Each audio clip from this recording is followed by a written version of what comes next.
It's on the stream only.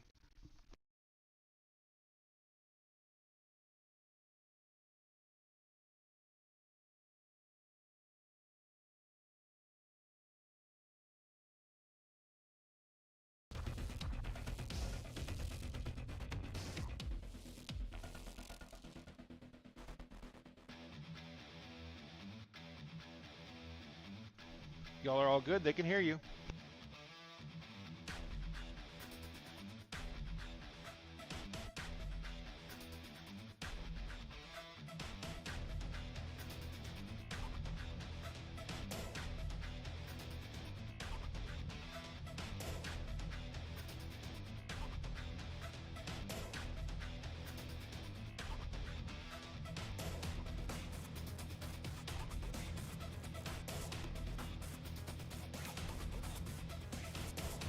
Give me 1 sec.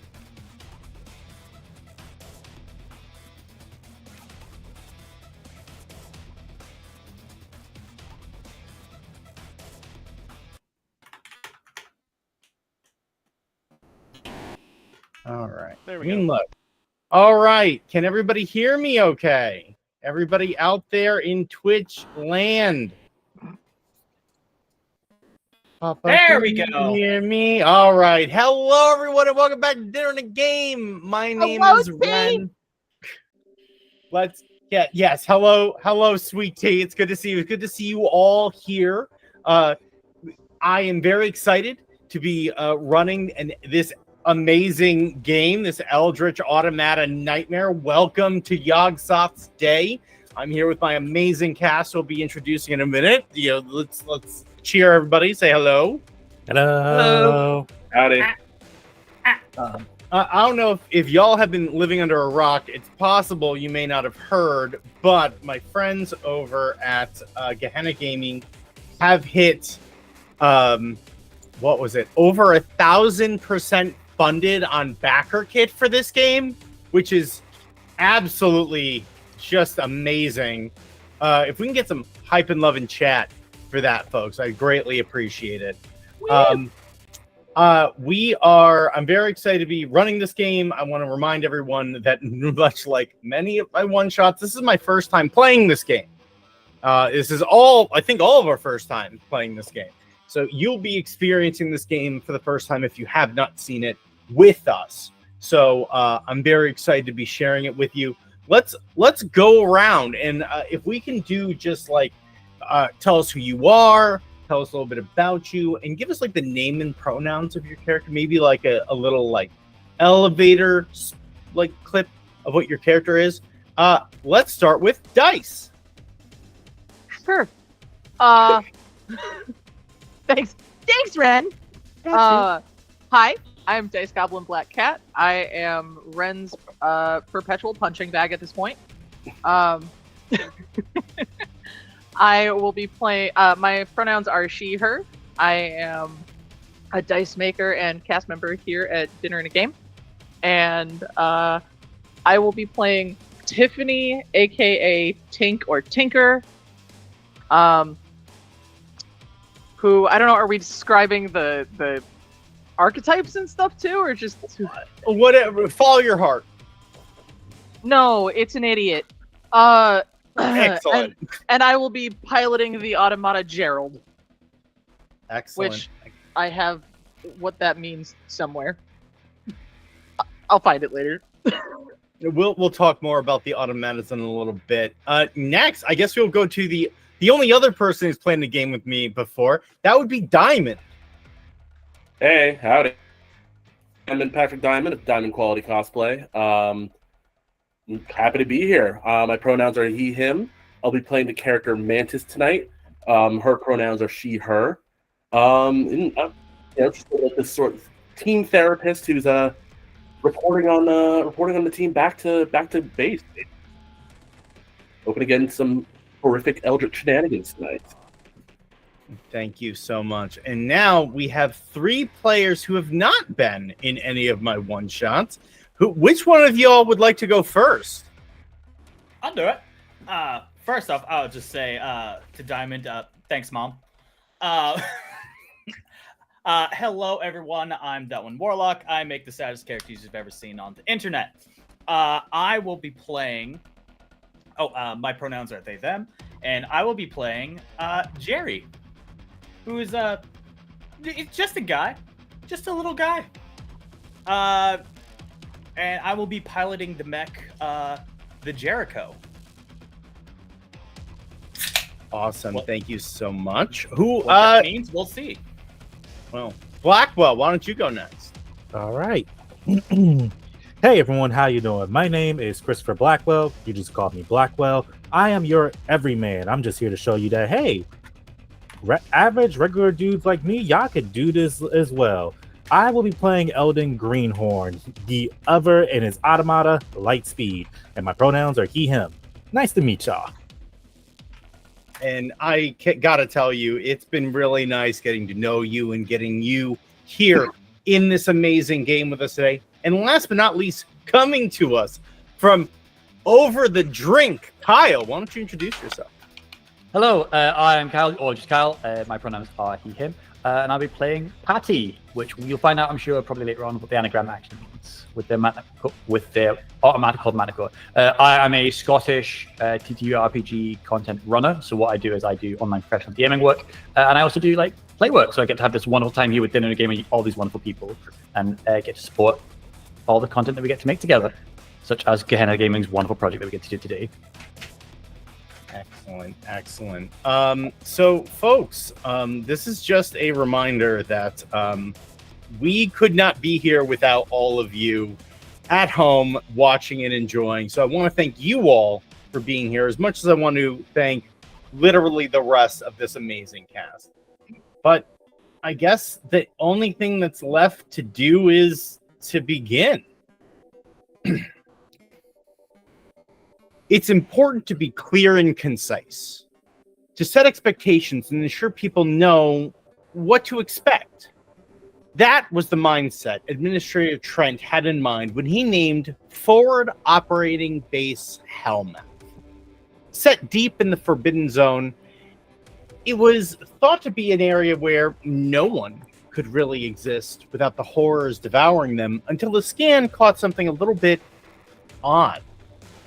A deep pit, and while the area was surrounded by horrors, just on the rim and within it, no horrors at all. Upon further investigation, the Chimera Project had built a base there, but for some reason, all that was left of them was their skeletal remains. seemed they were looking at something deep within the chasm, trying to find something that called out to them in their dreams. Administrator Trent began the investigation again, and from the Hellmouth, an artifact was found, dredged up, that is currently being held in the center of the base. A strange totem that appeared to be a 10-ton ancient anchor, etched with symbols across its face. After some investigations, it seemed the artifact was one of major significance and served to keep aberrations away and time irregularities that tended to be common in regions like this from happening at all. And that's when he arrived. A man immediately thrown into the garrison came with a bitter warning that something from beyond was coming for the item, was coming for them all, and was systematically going through each and every version of reality, cleansing everyone on base from it. Any attempt to leave with the anchor would end in death. Any attempt to leave without it would result in the same. And that leaves only one choice: to brace for the oncoming hordes and live. Pilots, you currently find yourselves in a place you have been maybe tens to hundreds of times at this point, in a military freighter, traveling to a destination that you know a bit about, but not the whole story as ever. You find yourselves passing the time as you normally do as you head to your destination. It was rather unceremonious the way that you were tasked with this mission. All of you called into administrator's office, telling you that you would be moving immediately to forward operating base Hellmouth, and dismissed without any further detail. These ships tend to come in with, the regular amenities that a military freighter would. Gray, dusty walls, very little to do, and how should I put this? Fuck all in the way of entertainment. So let's go ahead and get started. Mantis, how would you be passing the time while you're waiting to arrive on forward operating base Helma?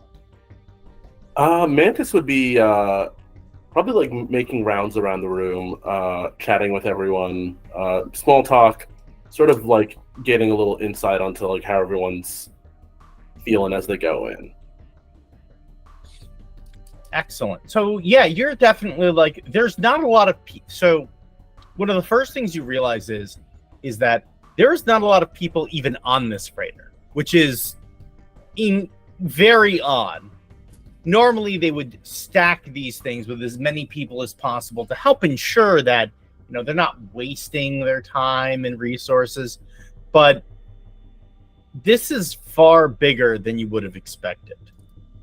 You're someone from maintenance, you're just kind of leaving, having a very quick discussion with them, but everyone seems really cagey.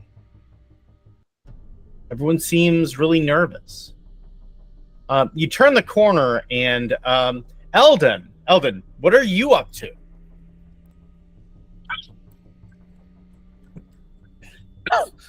Ooh, I almost started choking. I think Eldon's kind of just, weirdly enough, he's practicing his bowling stance, like just trying to take his mind off of things. He's, perfecting his stance to get a strike. Have you set up like your own, like actually almost like a bowling lane here, or are you just like shadow boxing only with bowling? Let's say he's like found some cans, some bottles, like set up different like as if they were pins, and found like somebody's ball. Now it's like, I would say palm size, kind of like a, what's it called? Like a medicine ball? The balls that we use at the arcade. Oh my god. Ski ball. There we go. It's like he got a ski ball and he's just like throwing it. It bounces back to him. He knocks down a few pins, tries again. He's trying to get that perfect strike. So you're focused up. You're about to go, and it's at that moment when you're at like the peak right before you throw again that Mantis, you come around the corner. I would say, like, as he sees Mantis, the ball's already going. Yeah. Keep him busy there, I see. Yeah, just, not really much else to do on these things. How you doing? Like, what's going on with you? What's happening? Like, did you need something from me, or? Oh, no, I've just been walking around chatting. It seems that this is rather empty for one of these, isn't it? Yeah, I mean, and Eldon just kind of looks around. I mean, is it normally packed? I mean, I guess it's usually packed full in here. Oh yeah, they usually pack us in here like sardines. This is really unusual. And everyone I've talked to so far feels like they're hiding something. I can't figure out what's going on with them. Either they've been kind of hush, or they kind of like scoop me away as if I'm a child. I don't know. People just aren't. I get it. It's a stressful time, things happening, but we could just be a little nicer. Ain't that the truth? But hey, I mean, you want to throw a few rounds? I mean, it helps take your mind off things, and we could chat along the way. Sure, it'll help me keep my aim up for the mission. Yeah, like, keep you focused, zeroed in. Exactly. Good thinking, soldier. So as you folks do that, we're gonna pan away a little bit, and we're actually going to head back down the corridor, and we're following the maintenance person that Mantis just spoke to. They have a rag in their hand. They're wiping some oil off, and they get over to a panel. It's a little bit higher, and they take a wrench and they tap on the panel. And as the panel opens, we see Moser, Tiffany Moser. What are you doing up there? Tinkering. I mean, I came over here because we were getting a warning light from this hatch. Is everything okay up there? I mean, the crew kind of mentioned they were a little bit warm and it was kind of stuffy, so I was trying to figure out how to maybe make it a little bit more breezy, and I just did. Sorry. It's okay, pilot. Would you like some help with that? No. All right. Sorry. I work better alone. I know where all my tools and stuff go. Yeah, you do that. And just takes the wrench and just slowly pushes the hatch back up. So, Tiffany, how are you feeling at this point? I like that there aren't very many people here. I do better with fewer people. And how do you feel? So, one of the most important things that happened when you were sent on dispatch is that you're going to be meeting your automatas at the base. They didn't have time to load them in. How do you feel being so far away? I don't like being away from Gerald. I don't. Gerald is like part of my family at this point. So as you're kind of struggling with that, Jerry, what are you up to?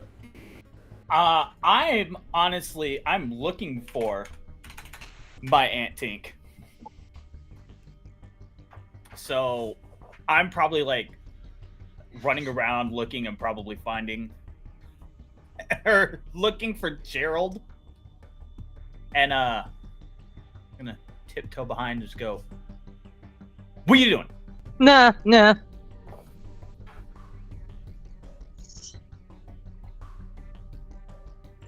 Hi, Jerry. You totally jumped. Uh-huh. What are you doing? You and Mantis mentioned it was hot and stuffy, so I was trying to futz with the air flow so that maybe it was a little bit cooler and fresher. And I mean, it's a transport. It's supposed to be hot and stuffy. it doesn't have to be. Yeah, that's fair. But don't take on everything by yourself. You're allowed to say no to mom. Not anymore. Well, then I'll do it. Listen, kid. Oh! Did you get my package? Yes. Can I have it? Can I have it, please? It's back in my bunk. Gotcha. Yeah, it's back in my bunk. Sweet. I've been excited for this. I've heard so much about it. Okay, I'm gonna go get it, and I'm gonna go find mom. And I'll see you in a bit. I'm gonna run and I'm gonna run to my aunt's bunk and grab just a brown bag that's kind of rolled up. Yes. And then I'm gonna run and find Eldon. So at you folks are on your way. You're trying to find Eldon. And Patty, where are you in all this? I will be sat in front of the door to get out of this transport with my eyes just constantly flicking back and forth, as I will be currently relaying all the poker games I've played, trying to understand how humans have tails.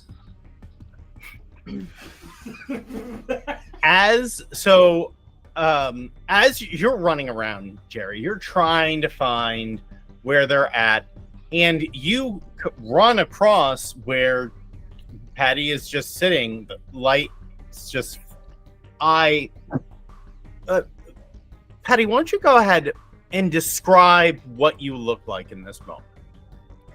So, physically and therefore aesthetically, if you would compare just a slightly uncomfortable level of human, I want you to think of maybe David from the later Alien series, like the Prometheus films, or to a degree, without all the horrible parts, just that soft fake smile of Anthony Starr's Homelander. It's just, there's a human body there, but there's just something slightly unsettling about the person. And that's because Patty isn't all human. In fact, Patty is most actually robotic. And this is the latest experiment that they've come up with to deal with these horrors that are coming out of the breach. So currently, I'm just running a lot of computations in my head. So you don't even notice because you're running just full computations as Jerry runs down the hall and sees you there. What's up? Jerry, do you have a target for me? No. Very well. Do you need something of me? What are you doing in a week? I don't really have an answer for that. I may be dead. I may not be. You may be dead. Why? Well, best case scenario, we're both alive. In which Is case... that best case scenario? How is your mental health holding?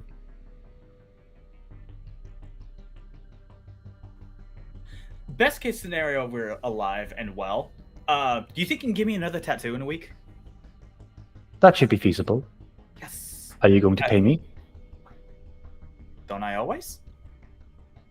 That depends on your debate of payment, but yes. Okay. I mean, I had this idea where I just draw a trampoline and then a guy and I just go boing, boing, boing, boing, boing, boing, boing.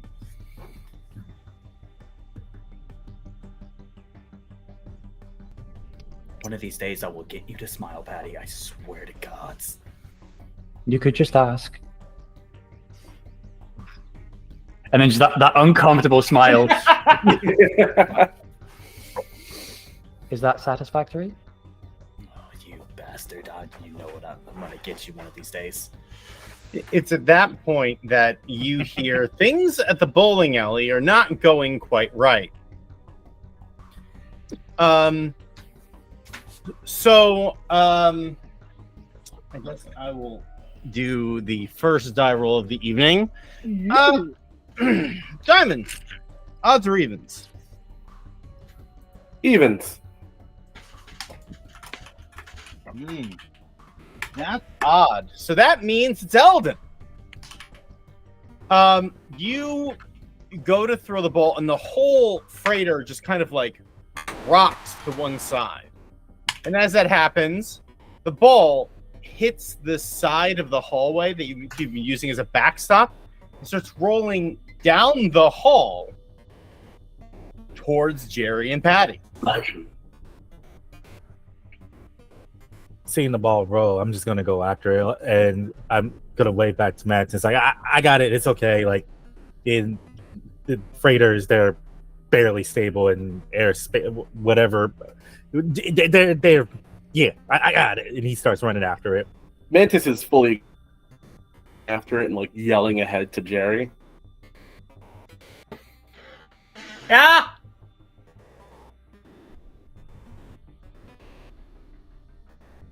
Yeah, Is this when move. you... Oh. Move out of the way. Eldon! Just stop Eldon.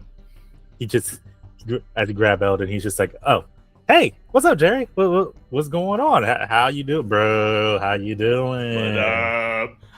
I got us a score. I'm gonna pull out the brown bag that's rolled up. Like, I got us interdimensional Taco Bell. so we eating it here? We going? Where we going with this? I mean, it's just us. We don't got to share with. I think Nobody. you think we're sharing. you know me No. better than that. No, like, But I'm gonna hand Eldon a Crunchwrap Supreme and a cheesy gordita crunch. I just take both of those. I unwrap them both. I stack them on top of each other. I wait until Jerry gets their food out. Mm-hmm. And I have a quesadilla and a grilled cheese burrito, and I'm wrapping the quesadilla around the burrito. And I'm just And like, just tearing in. and it's just like that satisfactory, like that moment where his eyes are just like, oh, as he's just tasting the unhealthy amount of cheese, lettuce, processed meat that he hasn't tasted ever before. It is Alright. terrible food, but fuck, is it good?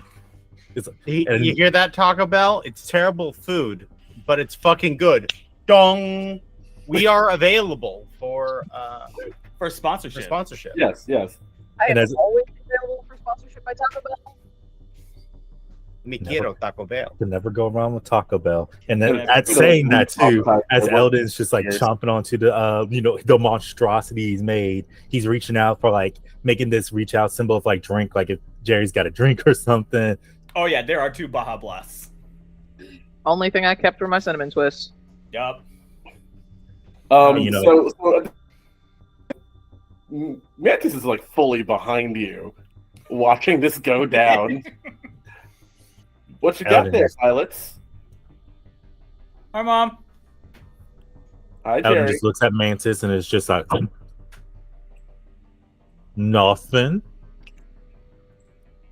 The pilots seem to have some sort of Managed unusual to get contraband. Taco Bell out all the way out here. I know He's- people. He stuffs the rest of the food in his mouth and chews profusely before swallowing. And it's like, I have no idea what you're talking about. That's cool, because I do. Eldon just looks at Jerry like, Oh no, you have nothing to do with this. This is on me. I have Taco Bell. Adam doesn't have anything. And who are these people that you know, Jerry, that got you Taco Bell on an entire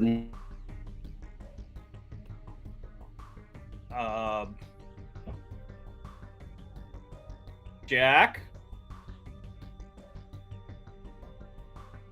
Who? Yeah, the administrator. He got me Taco Bell. He got you Taco Bell. So if I call him right now, he's gonna tell me he got you Taco Bell. Mm-hmm. Okay, but what's wrong with Taco Bell, man? We don't get good food back at base. What's wrong with some junk food every now and then? While I appreciate all of you getting the chance to indulge yourselves, I just want to make sure you're all doing it in a safe capacity.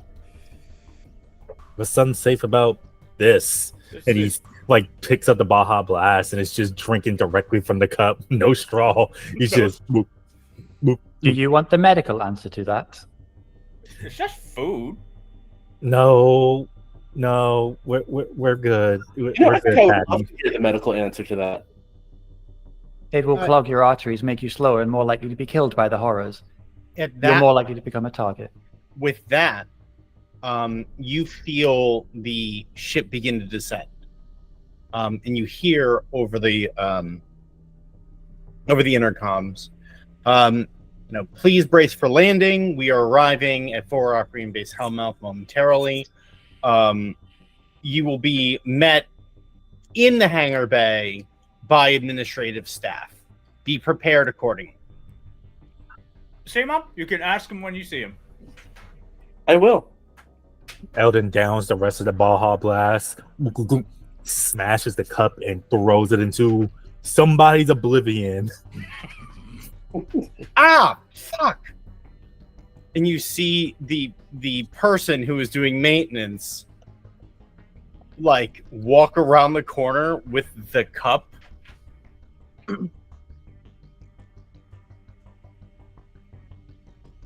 It won't happen again.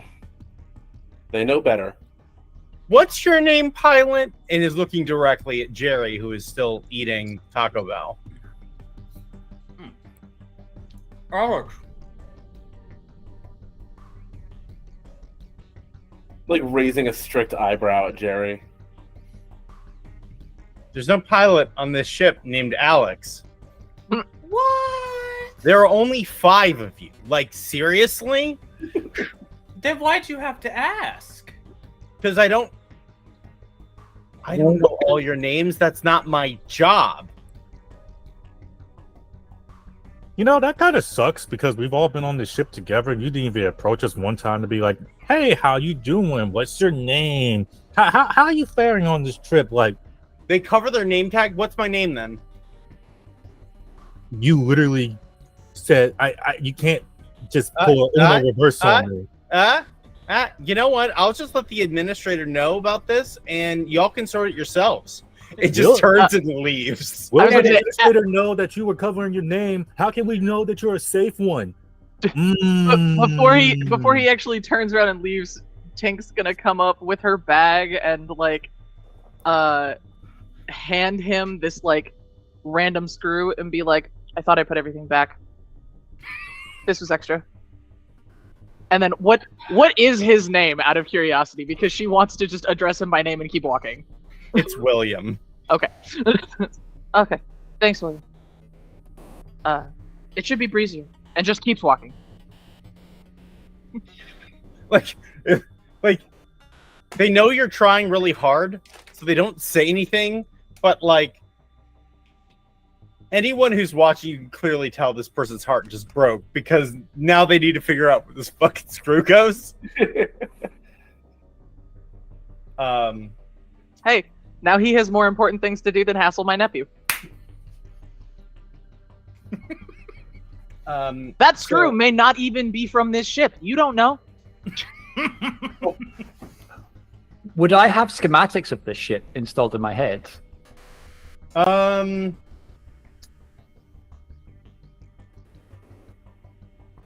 Let's roll something for that.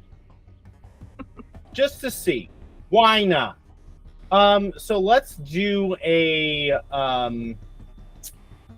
I'll take a wit science or wits observation. Your call. Oh, observation, because I have a 3 in that. Yeah. So for those of you who don't know, Eldritch Automata is a die pool game.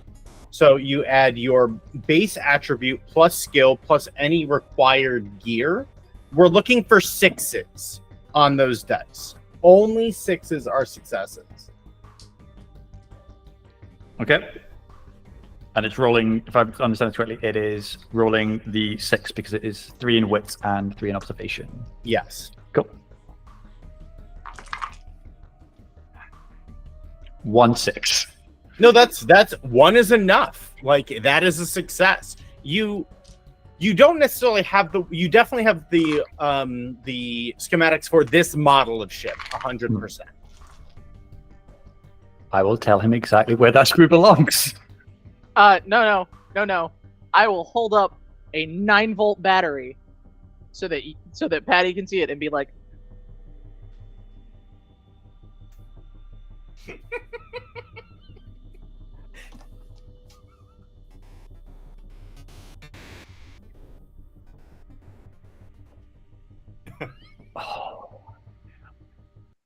I now need to keep track of everything that happens with the manufacturer because I now have to basically acquiesce to a person. This is the old model. It seems I need to update more information. You will find this in at least an area, but I do not know where. Well, thank you for trying. I toss him the battery. Fucks off. So as you folks prepare to land, you can see through the portholes. You have never been this far out in this zone. So you folks basically have to come in, leave Atmo, and then re-enter Atmo at this location in order to be able to land here. Because as you lower, as the ship kind of like lands, you can see that there is just, it's like being in the center, it's like being in the eye of a storm. You can see like just gray darkness a certain distance out of the window, and as you lower and it comes in for a landing, you see the hellmouth itself. It is gigantic. It is this wound in the earth that you see just going, like, because you can like lean over a little bit at the observation deck, and you just see this thing is just goes down as far as you can see. It looks impossibly wide. Like, even your own automatas seem like they would, like, and automatas are large, fierce machines. Like, you could probably field 20 automata at the opening of this with no issue. Which is kind of outrageous. So you folks are getting dressed in your gear as you're heading out. Mantis, why don't you go ahead and describe, like, you being like the more leader, the person who's more perfectly pressed, right? Why don't you describe kind of like what, like, describe your character? Yeah, so Mantis very much on the, like, you know, I want to say she's like early 50s, very much like a big shock of like gray hair going on, but very like stern facial build, like very stern matriarch vibes going on. Whereas like this like green jumpsuit, very dark, like military type green jumpsuit to get into her mech when it's time, of course. Excellent. Now, I would like to kind of do that in direct opposition to Jerry. Why don't you describe what you look like while you're preparing to meet the administrator? So, as you're waiting kind of in the bay for the doors to open at this point. So, why don't you kind of describe kind of what you look like as you are getting ready to make your way into the forward operating base? Jerry is dressed very casually. It is jeans. It is boots. It is a black T-shirt with an overshirt that is in fact a looks like it was a white bowling shirt, but has just been smattered with color, like watercolors. Like it's like he took the different inks, hung the shirt, and just went, yeah. And it's got a baseball hat on, and he has his like plate carrier off to the side. He's not even put on yet. He's just waiting. He's probably standing next to Mantis, just chilling with Mom. Excellent. So, you land with a bit of a start. And you see the bay doors open and the ramp lower. And so this is very unlike anything you've been really involved with. It's definitely not your normal architecture. Being that this was not built by the people you work for. It seems very almost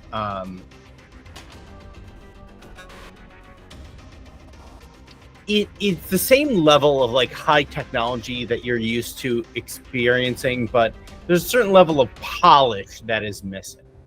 The floors, instead of having like concrete with like a layer of like almost like a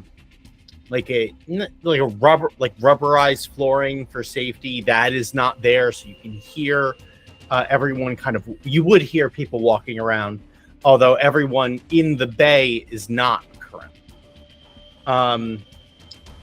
As you folks are heading down, Tiffany, you see there are there's 2 floors. So along the catwalks, you see a lot of like your general like your support staff, people who would be involved with like maintaining the base, doing repairs, those sorts of things.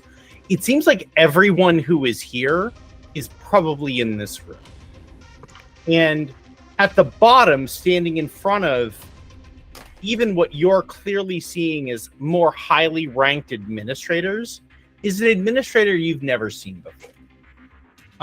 They stand about 6'3", long hair pulled up in a bun that is secured with what appear to be metal coffin nails.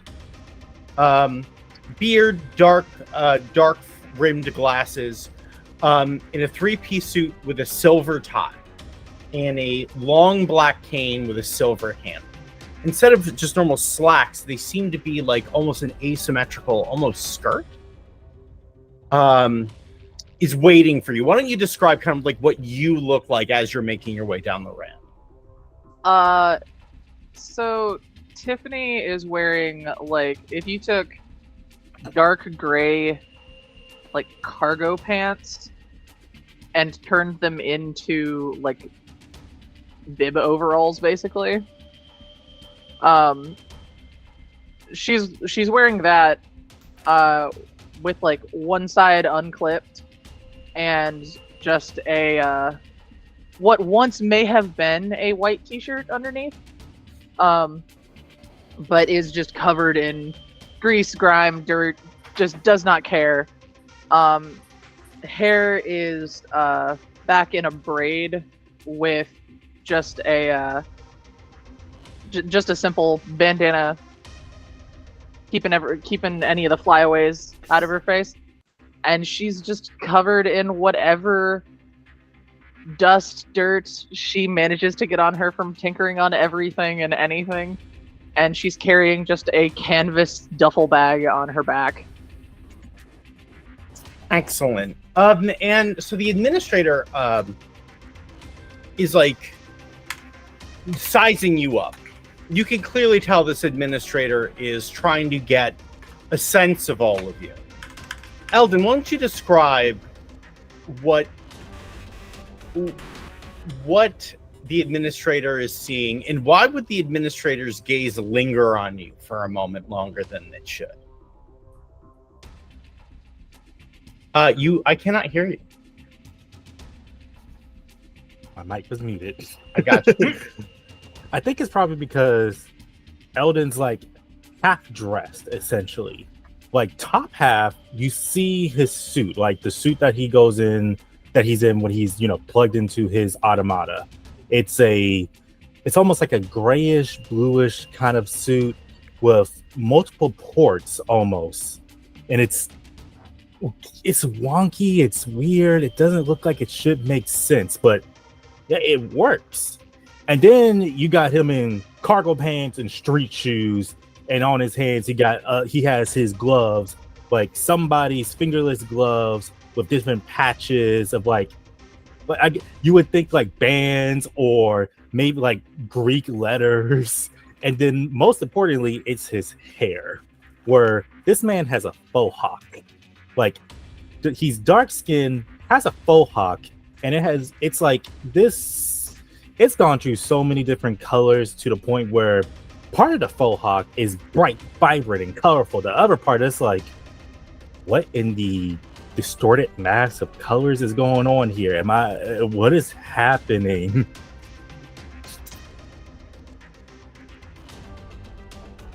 The administrator clears their throat and looks around for a moment at the people gathered. Excellent. You're cleared for dispatch. And the doors close behind you. And your ride leaves. Pilots, report. And as you folks kind of line up at the bottom of the ramp, the administrator turns to everyone and says, "These are our last hope.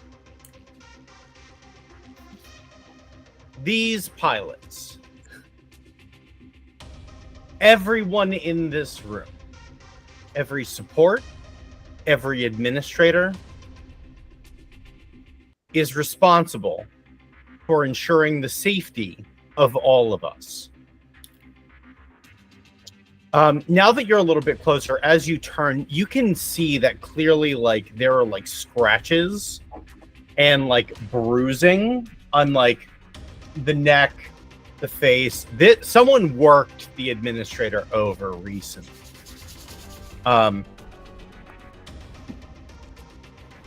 We don't have much time. This time tomorrow, 1,000 flesh rippers will escape through a portal at the base of this chasm, with one goal only: to kill all of us. It will be followed by 30 corrosion reverents, 300 fire starters, and 400 behemoths. And it only gets worse from there. We have one goal. Our goal is to distract them so that these pilots can move past them to the portal at the bottom and deal with whatever they find there.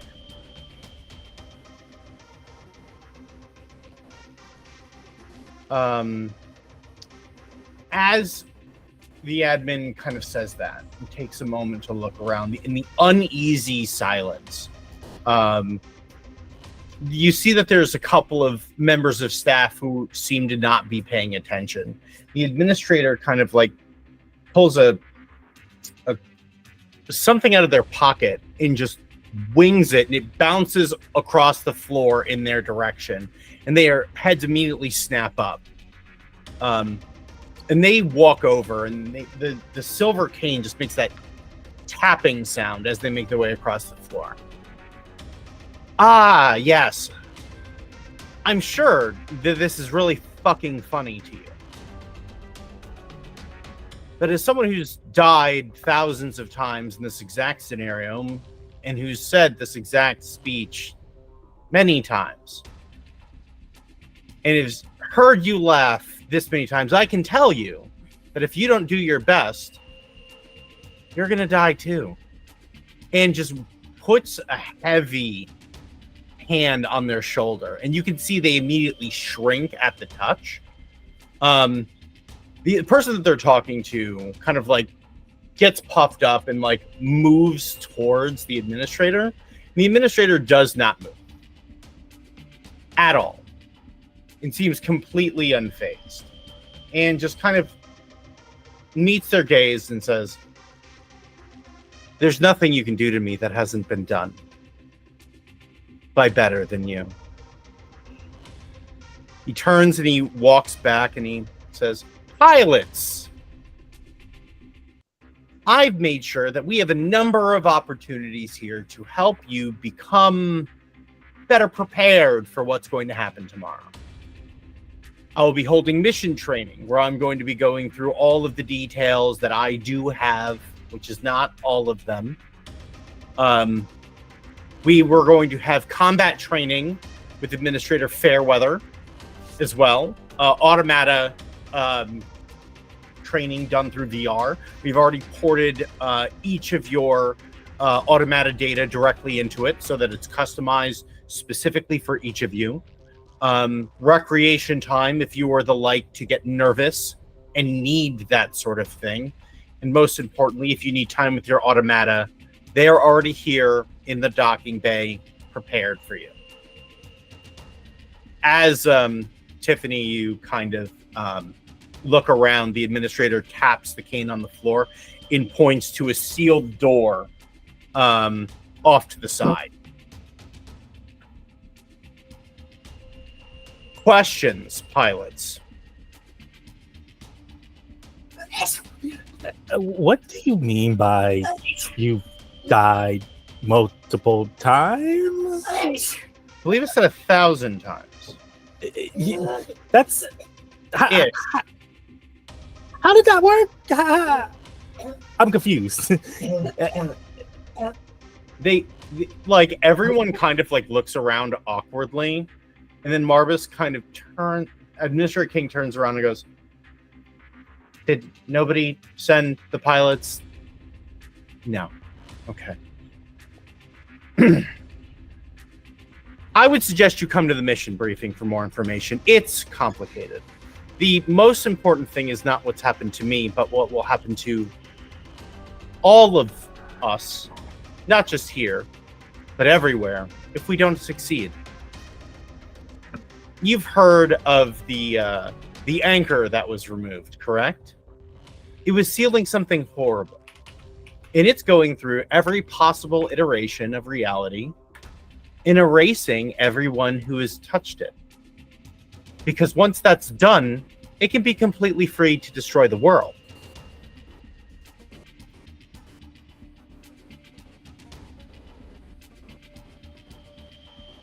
You had another question, Pilot Greenhorn?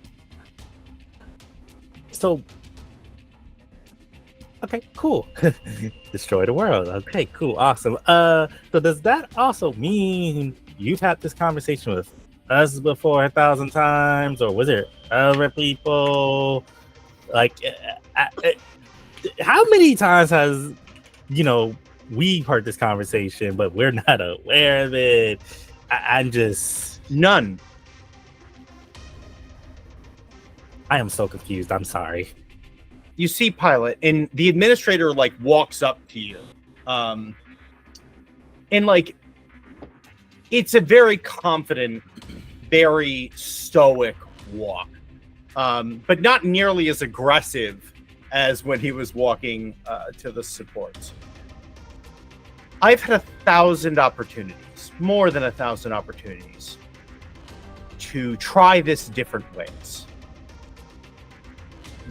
I have brought in every automata and pilot in every possible combination I could come up with, except for you. And just kind of looks down the line.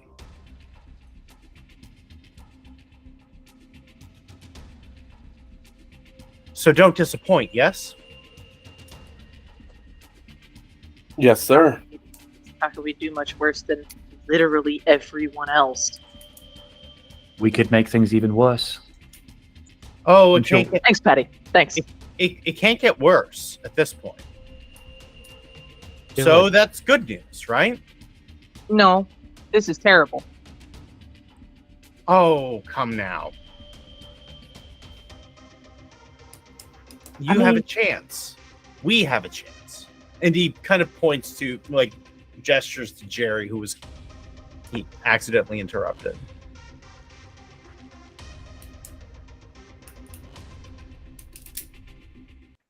What? You were saying something, Pilot?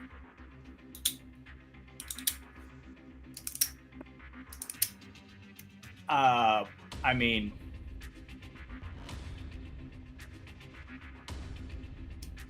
you're kind of a dick.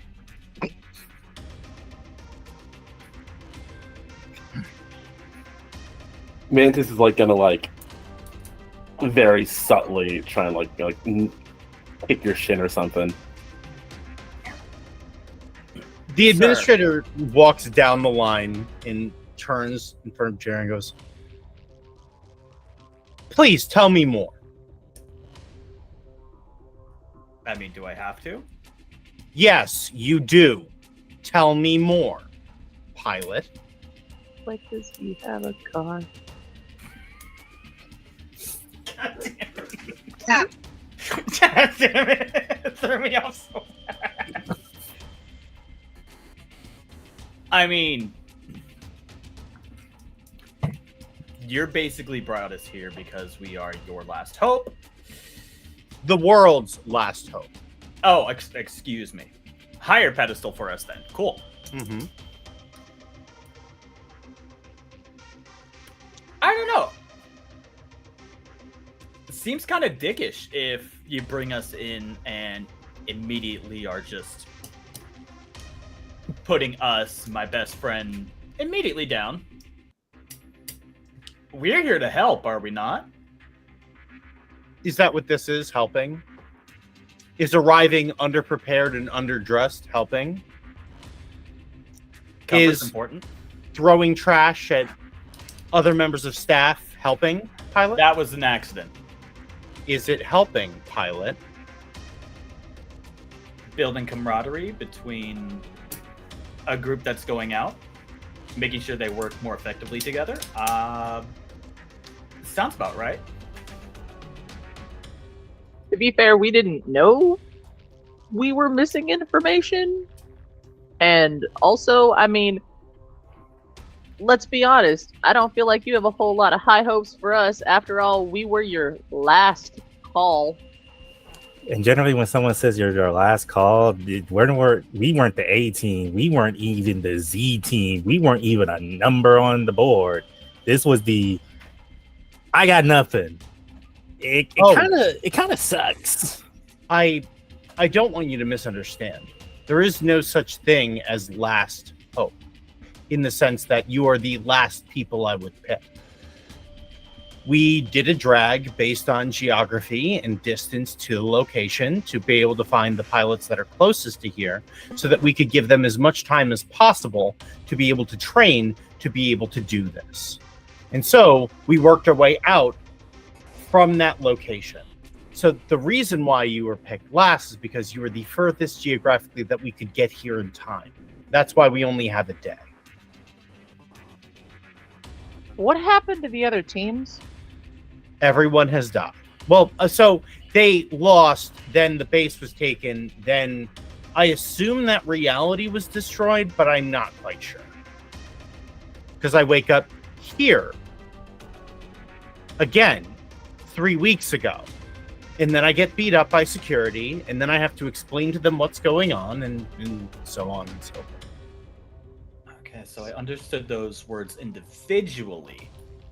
How does that work, though? Are you talking about a time loop? It's more like it's not that important. I'm a bit of an anomaly. You kind of keep saying you've been through this 1,000 times. Now you're saying that you wake up 3 weeks later. If we're supposed to be on board with this, we kind of need to know who's calling the shots and a little bit about them. How do you die 1,000 times, wake up 3 weeks later, get beat up by security? No. It's not 3 weeks later. So I woke up here 3 weeks ago. I had to explain to them that I am not from here and what's going to happen 3 weeks from that point. Now, having done this 1,000 times, I've been able to do that without getting locked up the entire time. I am not from everyone dying without there being a defense. I've had to learn how to build that up over time. So, I had to wake up, convince them, call pilots here, prepare them, and then try to defend against what would be the destruction of that world. Then it resets for me. Because for some reason, I'm an anomaly, and in all other instances of reality, I am not here. Multidimensional beings see all levels of reality as one image.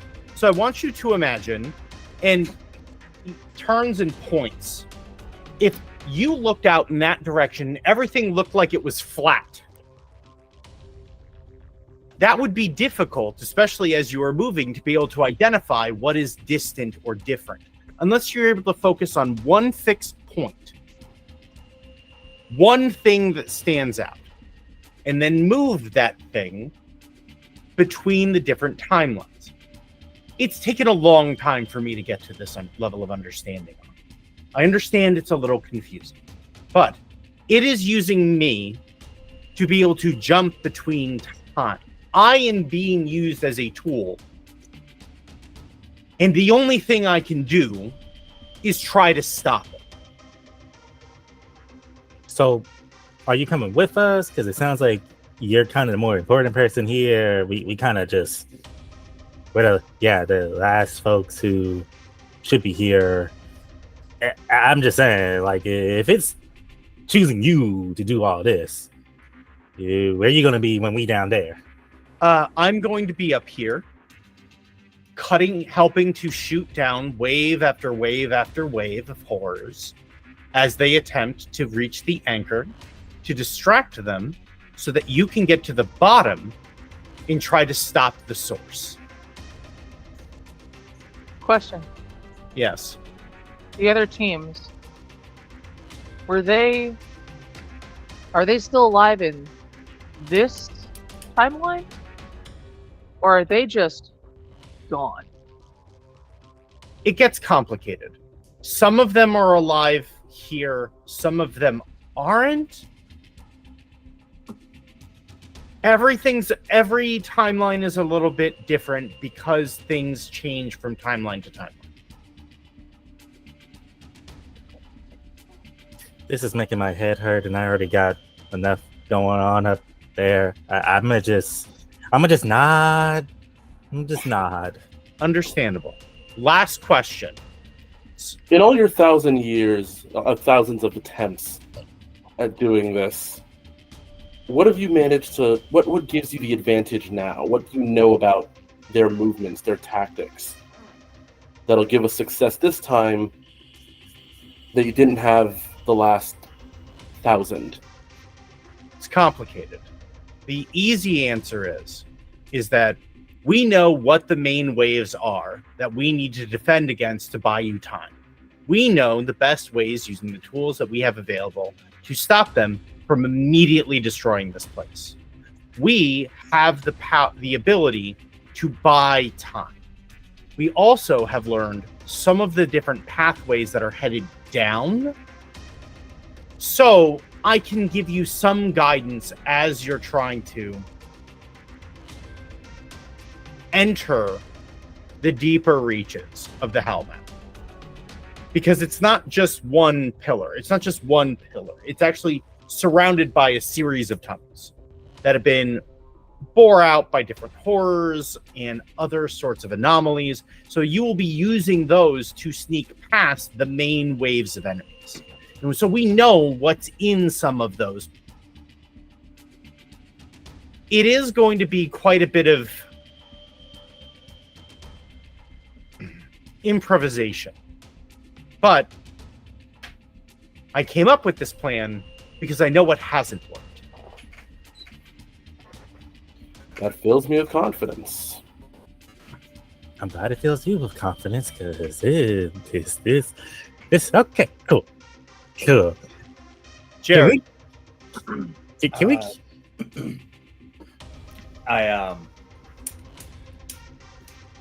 That's my bad. Yeah, you have quite the right to be a bit dickish. That's my bad. You do too, pilot. Thank you. Patty? Administrator, when we are successful, are my services needed for dealing with your wounds, or more specifically for my directives against those who've done those wounds?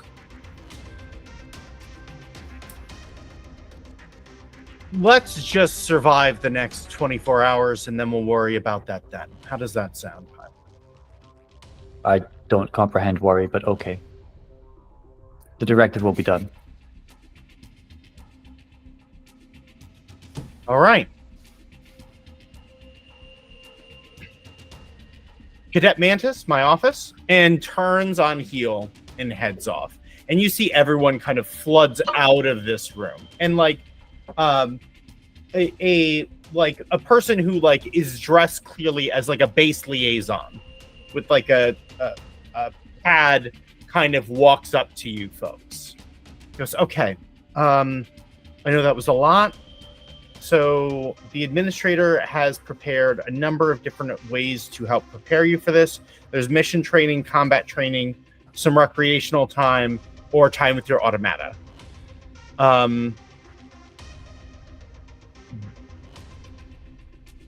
What would you like to engage in?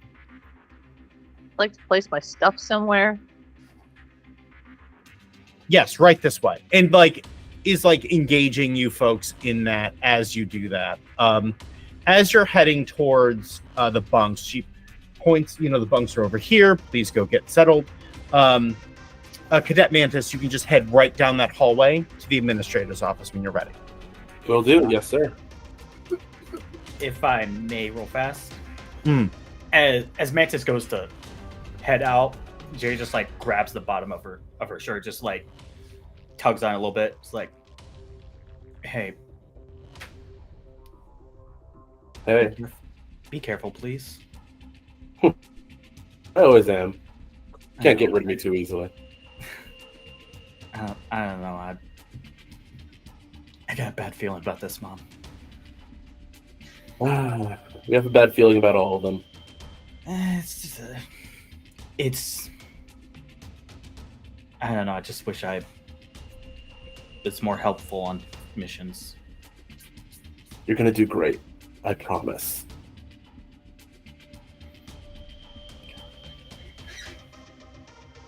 Love you, Mom. Love you too, Jerry. Tiffany's gonna slide up to Mantis as well as Jerry walks away. I also am not exactly getting great feelings about this. I'm getting that feeling like I did right before Harry's last mission. Yeah, it doesn't help that there's suspicious circumstances. I'll say that for sure. Right now, I think we need to deal with that after we make sure we're not wiped off the map. I mean, yeah, I know Jerry's good. Just wish it didn't have to be him too. So do I, but at this point, and you either fight or die. So it always is. Can I hear that conversation? I mean, they're having it kind of like out in the open. Are you folks kind of speaking like quietly, or is this just an open conversation? I wouldn't say we're talking loudly. We're not talking like super loudly, but we're not like whispering, I'd say. It sounds like it's a conversation that like, if like other members of your crew were around, is it a conversation that you would try to guard them from, or is it something where you'd be keeping an eye out for people that are not of your crew? I think it's mostly just not letting Jerry hear necessarily. Yeah, I think that's fair. Yeah, so I would say that you hear this then. Okay. I will give the best and most horrible answer I can give then. There is a positive side to this. If you all die, you die together. And then that smile again that Jerry asked for. Gotta love Thanks, that. Patty. You're let's not do that. I don't know how I feel about you. That's a just no. We're good with the smile. We're good. Patty, if we get through this, would you care terribly if I tinker with your smile so it's not quite so unsettling? Please. You would have to speak to my supervisors, though I don't know if they are alive, dead, or if you're even allowed to know of their existence. Would you just let me do that? 3 batteries. Done. All right, man, everyone, behave. I'm going to go talk to the administrator. you head down a hallway, and like it is clear that you are heading towards the brig at this point. The doors here are not locked; they're wide open, and in what was definitely a cell, you definitely a very large black desk has been set up, and the administrator is sitting at the head of it, and you see on like a hard light display like a 3D image of the Hellmouth. And so the Hellmouth itself, it's a central shaft that is that very large and like hole in reality almost that you saw. And then a certain distance down, you see these spiraling tunnels that break out from the main entrance and kind of weave all around the outside, all of which seem to kind of like either go into one another or reconnect to the main entryway. And then at the bottom, you see like just an objective marker. Cadet, sit. Mantis sits. Hello, administrator. That was quite a speech out there. We don't have much time. I would much prefer to provide that information in a more reasonable way, but we really don't have the luxury of time, do we? Not at all. What questions do you have? How likely are we to survive this?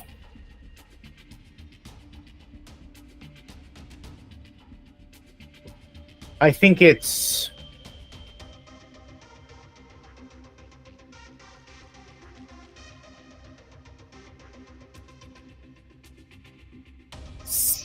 $65, $35 that you get down to the portal. The 65's on our side. Yeah, it's better than I was anticipating. We don't know what's on the other side of that, however. So I can't speak past that. But I think those are the odds. I am confident that if we remain objective oriented, your job is not to fight every horror on the way down. Your objective is to get down there with minimal injuries to you and your automatas as possible. Play it safe, play it fast. Once you get down there, I don't know if we're going to be able to communicate with you anymore. I don't know what help we're going to be able to provide, but we've already done some work on the comms that might help ensure that so long as you are all together on the other side of the portal, that you can still communicate with each other. I can't guarantee that we'll be able to reach you, which is the best I can do. Understood. My team is suspicious, and quite frankly, so am I. We don't feel like we're being treated like mushrooms here. How so? Kept in the dark and fed bullshit. What do you want to know?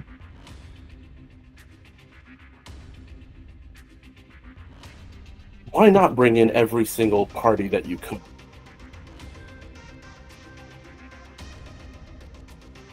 we don't have the resources that we're able to gather are the resources that we have. We can't dispatch all automata from here. We don't have the facilities to be able to allow for full dispatch from here. We don't even have the facilities to be able to do half dispatch from here. Because we are so far from any major base or any major point of operations, it is incredibly difficult to get anyone here in one piece, no less to get a lot of people here in one piece. We're limited because this is not our facility. Where your automatas are being held is basically entirely built custom so that they can fit and that we can get the dispatch in. It is a logistical nightmare to get 5 automatas into a place where no human being should be able to live, no less work. And I've tried, but if it changes the pattern. If we get as many automatas as we have here, like, I think the most I've been able to put in were 8. We couldn't get the other 2 fully dispatched. But when they saw that show of force, the pattern changed. What they sent was different. And instead of it being a series of waves, they sent everything all at once. And we would need hundreds of automata to be able to deal with that.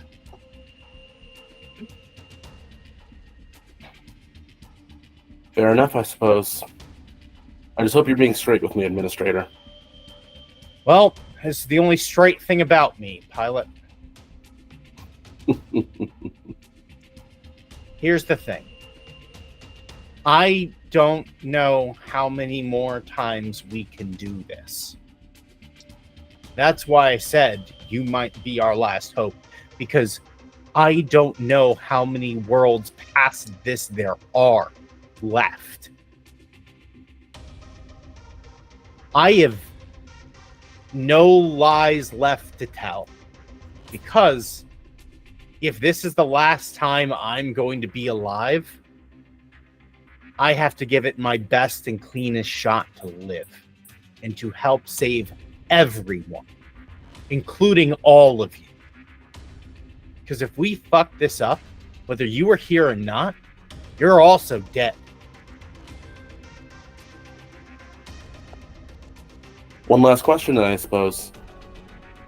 How many times has this crew, specifically, fought alongside you? None. After thousands of attempts? A lot of those attempts are eaten up by me having to learn how to convince people that this is happening before it happens. And then it's about trying to identify how many people and when and where to dispatch, what prep is needed. Once you get all of that in a place where it seems like it could be reasonable, then you need to find the right pilot resources. Again, you folks are on the furthest line out that we could find. That's why we have basically less than a day now to prepare. I don't want to send a bunch of pilots into this thing without several days of preparation at least. So grabbing people this far out is my last ditch effort. It's utterly untenable, but it's the only option I have. Well, you play the hand you're dealt, I suppose. Very well. Also, from everything that I've read about you folks, I think you have a shot.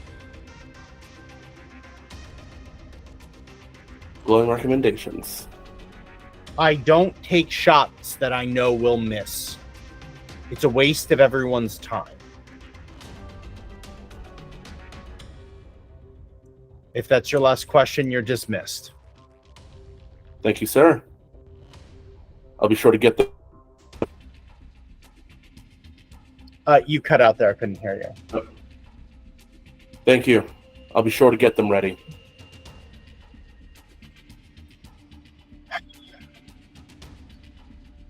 And he doesn't respond at this point. Now that he said all that, it seems like you're seeing the administrator, like really seeing the administrator for the first time, and he looks fucking exhausted. He like pulls a cup of tea that was like, is like barely warm, like it was steeping since you've been here, and pulls out a slab of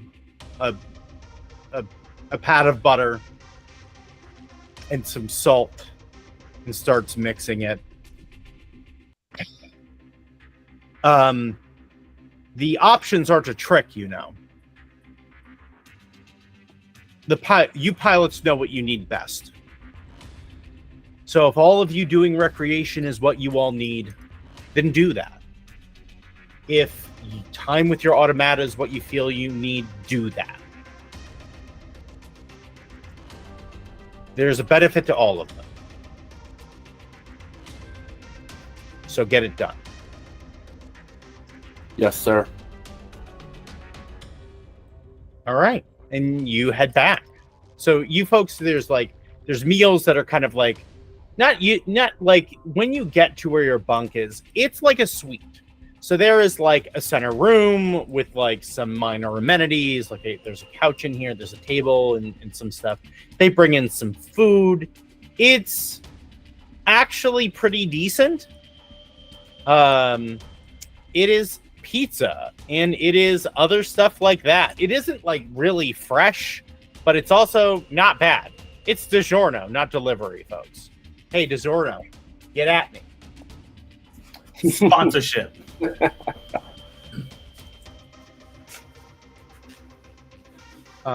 So a couple of reminders. So when you have scenes with NPCs or with one another that you feel is like building trust or building relationship, you can gain a strand with that individual. So that is an option that you have. You folks have tools that are available to you through your characters that will allow you to build additional strands. So that is an option. What of the options that were given would you folks want to go and do? Again, it was mission training with Administrator King, combat training with Administrator Fairweather, recreation time with each other, or time with your automata. We only get one of those? You only really have time for one. And is this a group vote or each pilot? Each individual. You can pick to do them together. You can pick to do them separate. There is a benefit to any and all of them. Unsurprisingly, Tank is going to be going directly to Gerald. And I think Jerry will be heading to that hangar with you. I will go to mission training because I have not been given the one thing Patty needs, a target. I'll also be going to mission training.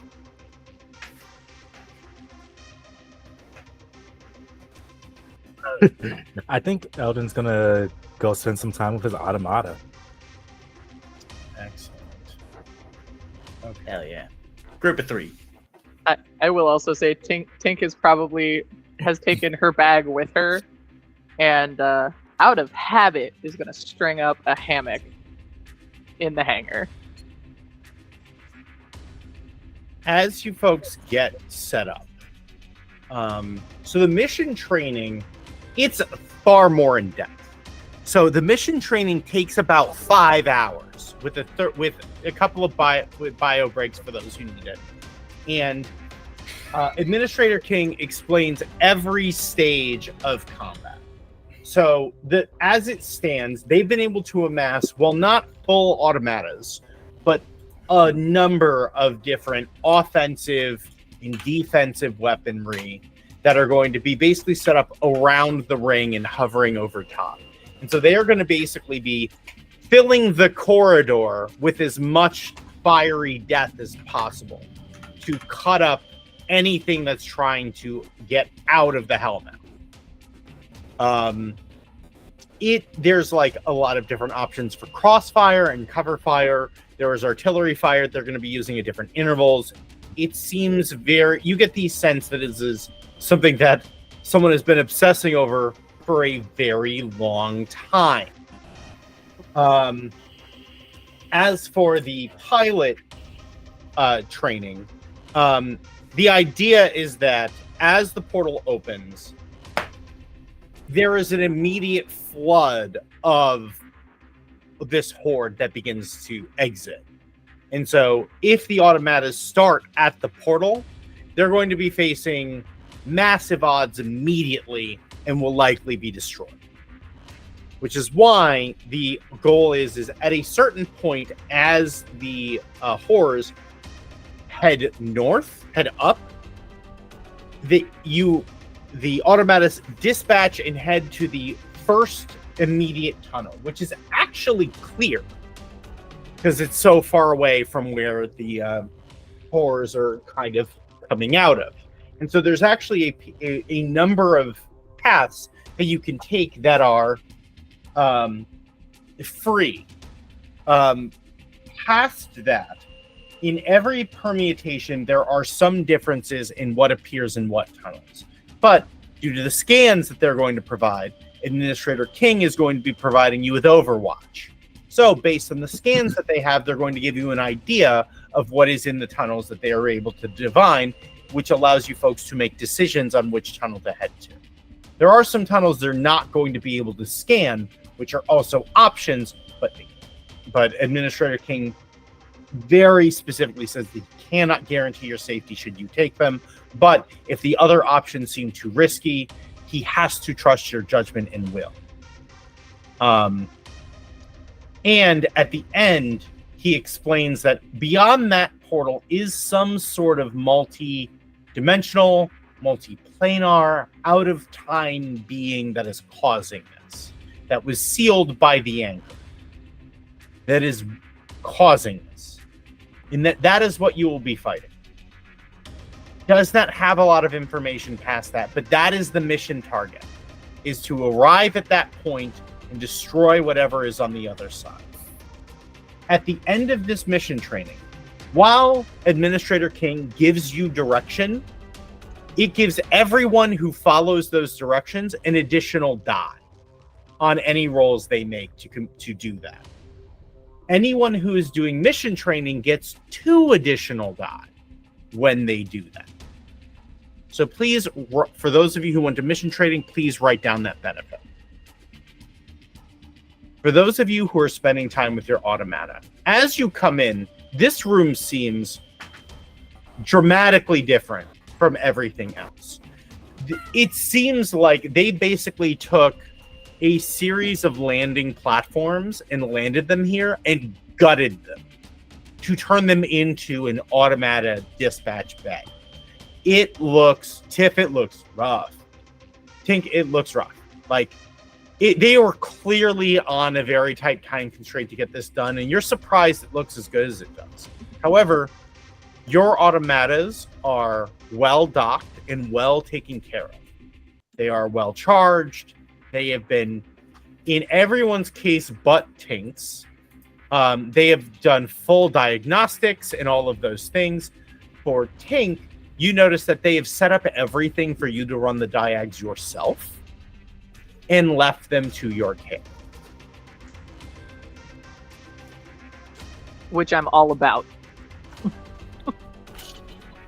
As you folks are spending time with your automatas, you basically spend the night here with your automatas. And it's a lot of, like, you and your automatas don't directly talk to one another. But in most cases. But for Tink and for Eldon, like, you folks are, well, Tink, I know how you bond with your automata. like you're fixing your automata. You're working on your automata, right? I talk to Gerald like he is part of my family. Yep. And Alvin, how do you bond with your automata? So Eldon gets into the cockpit, which is, inside the chest of his automata. It opens up and just there's a seat there. And as he sits in it, immediately he's in his head just gets a thunderous voice of asking, what has happened? Where has he been? What is going on? It senses something strong, something powerful. It wants this. And Eldon's just like, hey, Origin, how you doing? I'm doing good. So this is what's going on. And he relays all the information that Origin is just festering for. Origin is, you get this very powerful sense of a lion in a cage and is so hungry for this. Like, it not only senses that power, it wants to be down there. It wants to be down there right now, but understands it's not the right time. And so you're getting this overwhelming sense of aggression, this overwhelming sense of the desire for violence. And in that, the two of you over the evening kind of become of one mind about that. Like, you had a lot, like by the morning, you might still feel that sense of fear. You might still feel that sense of unease, but kind of hovering under all of that is just this very powerful bestial hum. And that leaves Jerry. So why don't you describe to everyone what happens when you connect to your automata? So Jerry does not go into the automata. Jerry doesn't touch the automata. Anyone looking at him can tell there is an aspect of fear and hesitation, and just sits crisscross applesauce right in front of the Jericho. And then there's that link between them.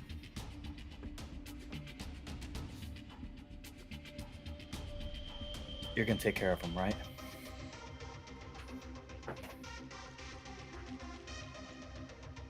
In that moment, it's less of a verification at first, and it's more of a data download. It pulls all of the memories that you just had through your head, and it is not pleasant. Once it's gathered all of that, in your mind's eye, you see the darkened void that it always kinds of shares, but you see a glow in its eyes that you have not seen before.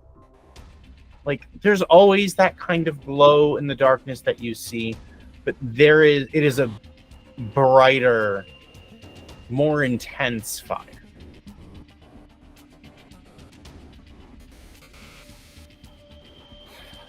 Will you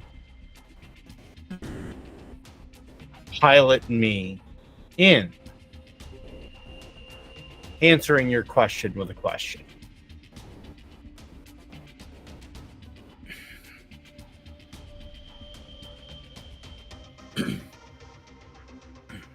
I will be the key you need. Like always. Then I will be the sword you require. That is the deal. And the deal is the deal. You are mine.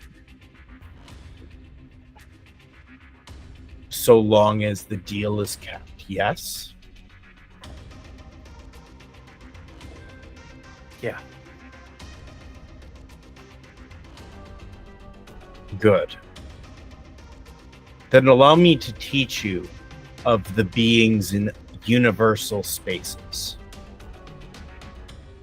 Allow me to show you what fresh hell to prepare for.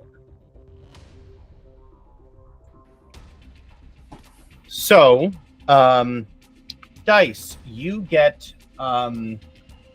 2 points that you can either add to Ego Shield or to Integrity for your automata. Is integrity the same as durability? Yes. Okay. Yeah, so you can split them up however you want. You can use 2 in one or the other, or 1 in one. It's your choice. That is your tangible benefit. It is recoverable. So this is just adding to that stat permanently for this next day. So I'm going to say that Blackwell, can you remind me what additional ability you have outside of alternative mode for your automata?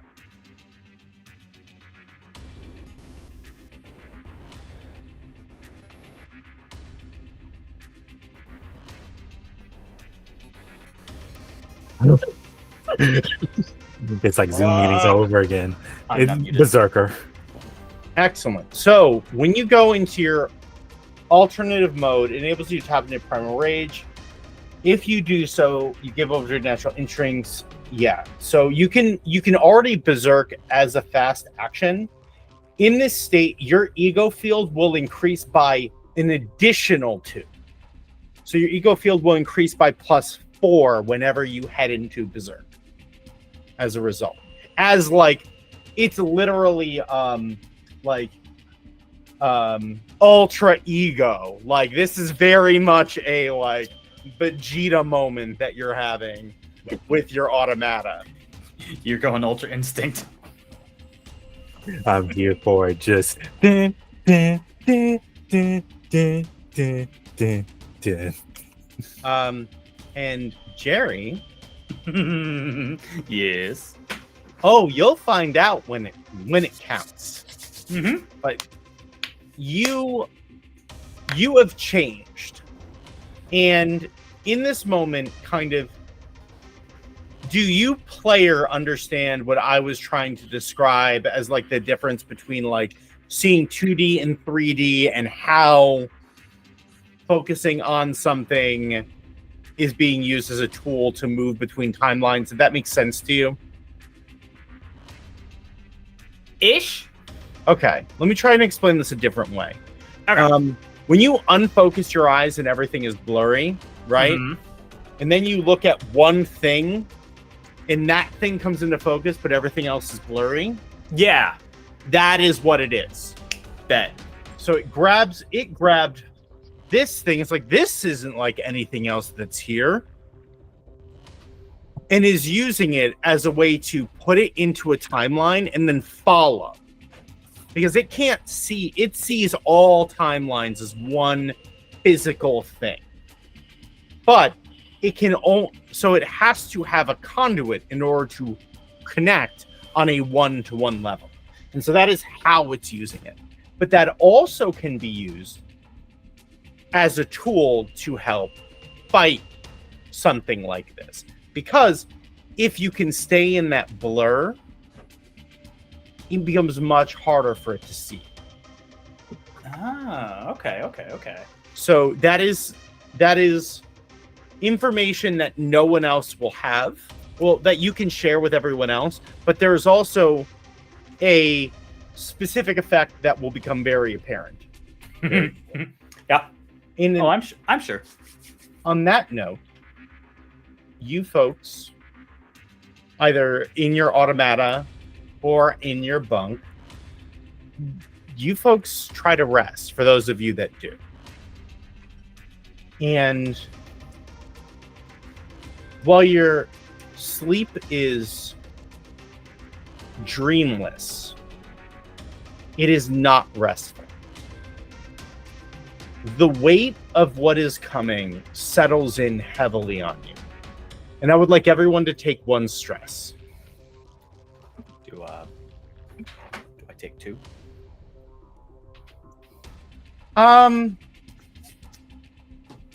If you want to take 2, take 2. I mean, yeah, I'll take 2. And Kyle, you had a hand up. Yes, just a question in regards to when we were having like the mission statement briefing, because Mantis was there, correct? Yes. So, given what Patty's job is, I have a question for the administrator, and it is basically, if communications go down, is my directive order to follow Administrator Mantis's orders in the terms of, in the case of berserking or anyone else? Mantis is your lead field operative. Okay. So if for whatever reason you lose a connection with base, then the order of operation is set to go Mantis, and then Tink, Eldon, and then Jerry. Okay. In order of backup operation. Okay. That's all I needed to know. And you folks feel as you're trying to sleep, like the anchor is in the base. You have it. And so you're feeling this energy, like that kind of like as when it's quiet during the night, you can almost feel the entire base hum with it. This otherworldly grounding. And as you folks wake up, that is when things get truly interesting. And with that, we will take our break for the evening. We're going to be taking 10-ish minutes, folks. So, folks, if you take medication, haven't taken it, do that. If you haven't gotten up in a while, do that. Water, hydration, it's very important for you. Stretch, pet a cat, or a dog, or a ferret, or a fish if you want to. I'm going to go touch some chickens. We have chickens. I have to go put chickens away. So, we will see you all in 10 minutes.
And welcome back.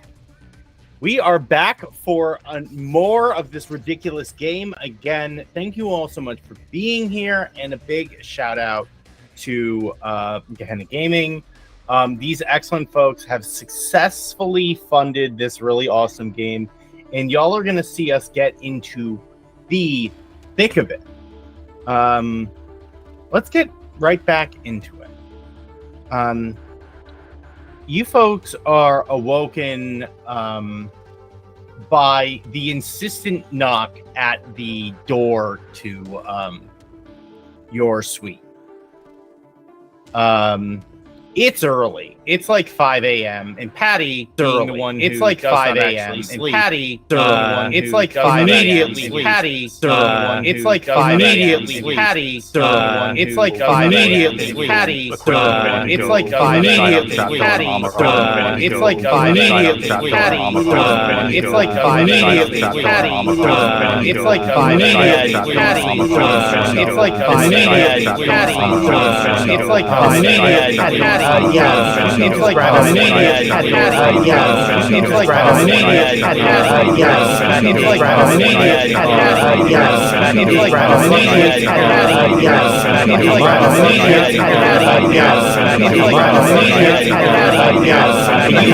like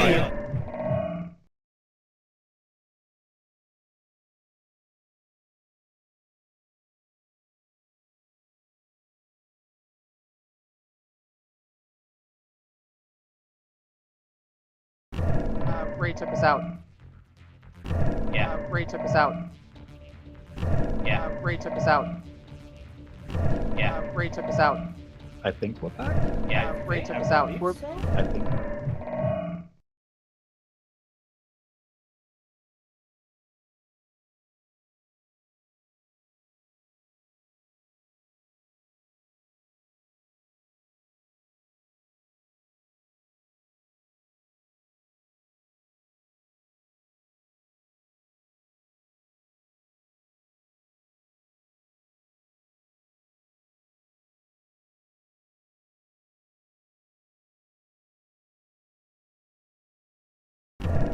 Technical difficulties. Our automatas are loading.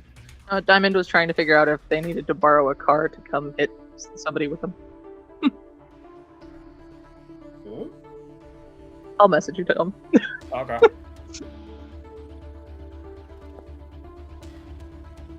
There we go. All right. Excellent.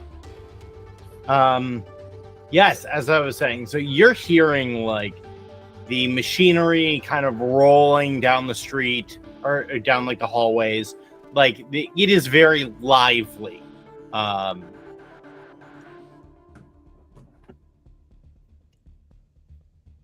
Thank you, Sammy. Sure. And she rushes off. I assume you like grab. Well, the only other person who would be there is Mantis. I will get Mantis, but I don't know if Samuel here will go, I hope if you do die in your sacrifice to get us there, it's quick and painless. Thanks. It just heads off, just shaking her head, just Again, the smile. For those of you in your automatas, you are woken up by the entire bay coming to life. Heavy machinery as your automatas are being hoisted up. So they kind of like, they kneel when they're in a resting state, but when they prep for dispatch, they are pulled to their feet by the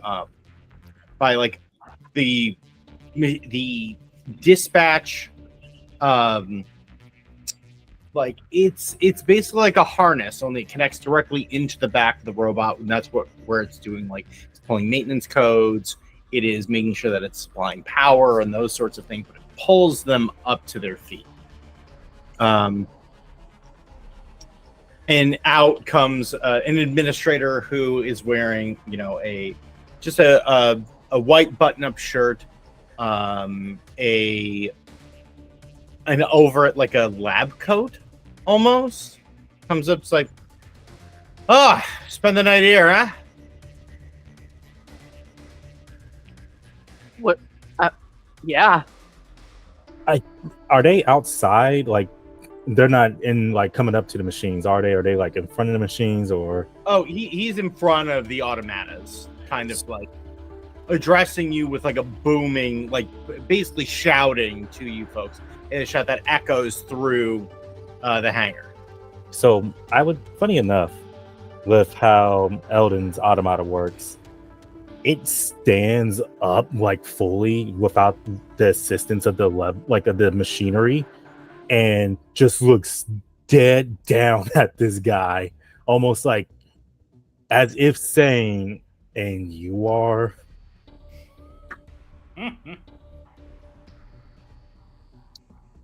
Administrator Fairbrother, stand down, pilot. It's not me, I promise you. But all right. And Eldon just puts his hands around the console, but also telling Origin, relax. Not now. You definitely feel that that pull back, that it's pushing, like it wants to push you, it wants to go forward, but it does relinquish because it understands that it's almost time.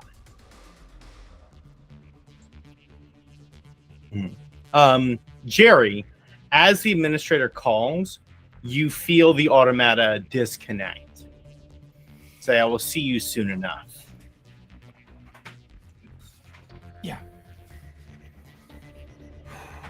And I'm gonna go find Mom.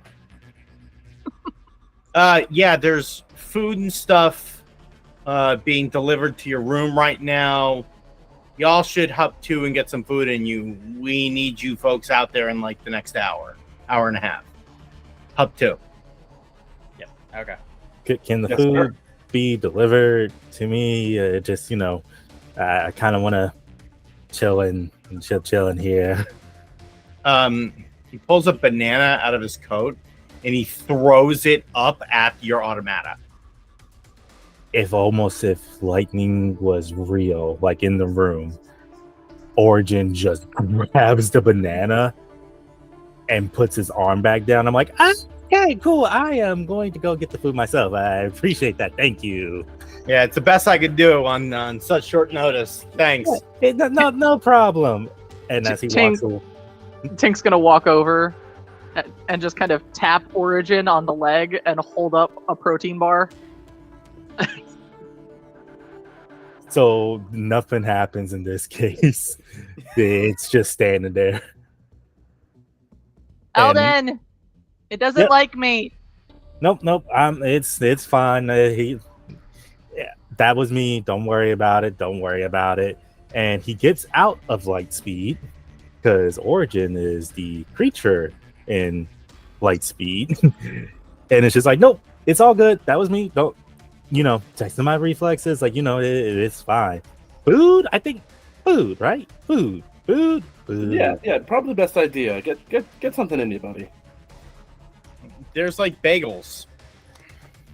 They are flavor? not great, but they're bagels. I'm about to say, what flavor are they? So the bagels are just plain bagel, but they have a bunch of different types of cream cheese and butter. So they have like some different flavors. It's mostly like fruit mixed. Oh, stuff. We're gonna Like- stick with the butter. The trick is they reconstitute the fruit and then they mix it fresh into the cream cheese. Because like they can get they can't get the fruit to last long enough, so it's the best they can do.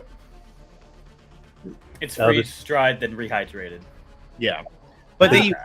they rehydrate it in like jam though, so like it's still got the right flavor, but it has a little bit more toothiness to it. Mm-mm. This feels uncomfy. Man, like this is just A gonna little eat a bagel. Like no, You can nothing see about like it. Eldon It's just bagel. putting the cream cheese that has blueberries and strawberries in it and taking a bite of it. And it's just like this face of disappointment as he looks at Jerry, and it's just like, you got any more Taco Bell? Weirdly enough, Jerry is not making eye contact with you. He is basically sprinting to Mantis. Hey, whoa, you hey there, buddy? Yeah.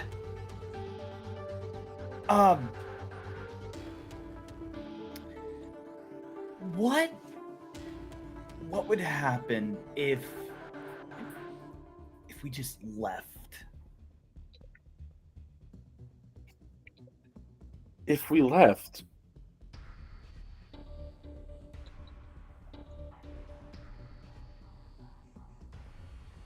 there'd be no saving it. This reality would collapse.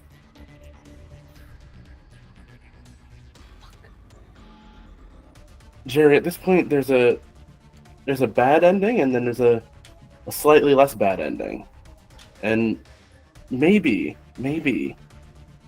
a 1 in a million good ending to this. We just got to fight for that 1 in a million.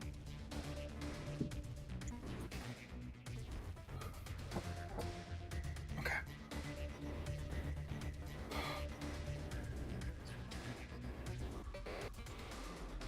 Promise to tell me everything that happens when you get back. Of course.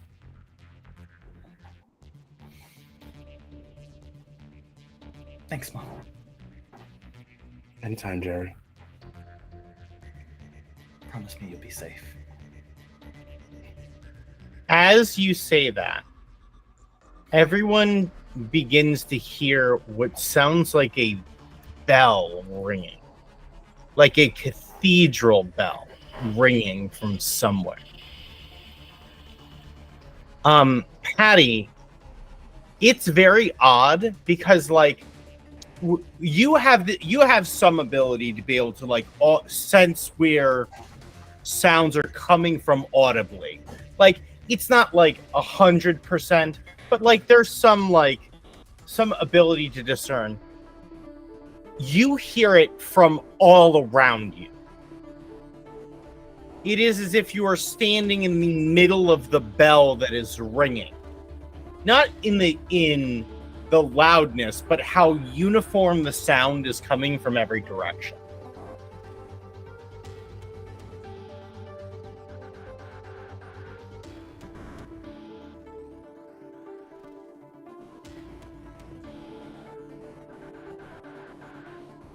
You're muted. Wonderful. So firstly, I was thinking about, well, I now have to wonder, is that a desertion conversation I've just heard? Do I have to report that? And now I'm hearing this bell. Listen, Patty's a robot. I'm sorry. So they were going to speak to Mantis about, hey, do I now need to report Jerry? But now it's the, Mantis, I have a computational error. I am inside a bell, but there is no bell.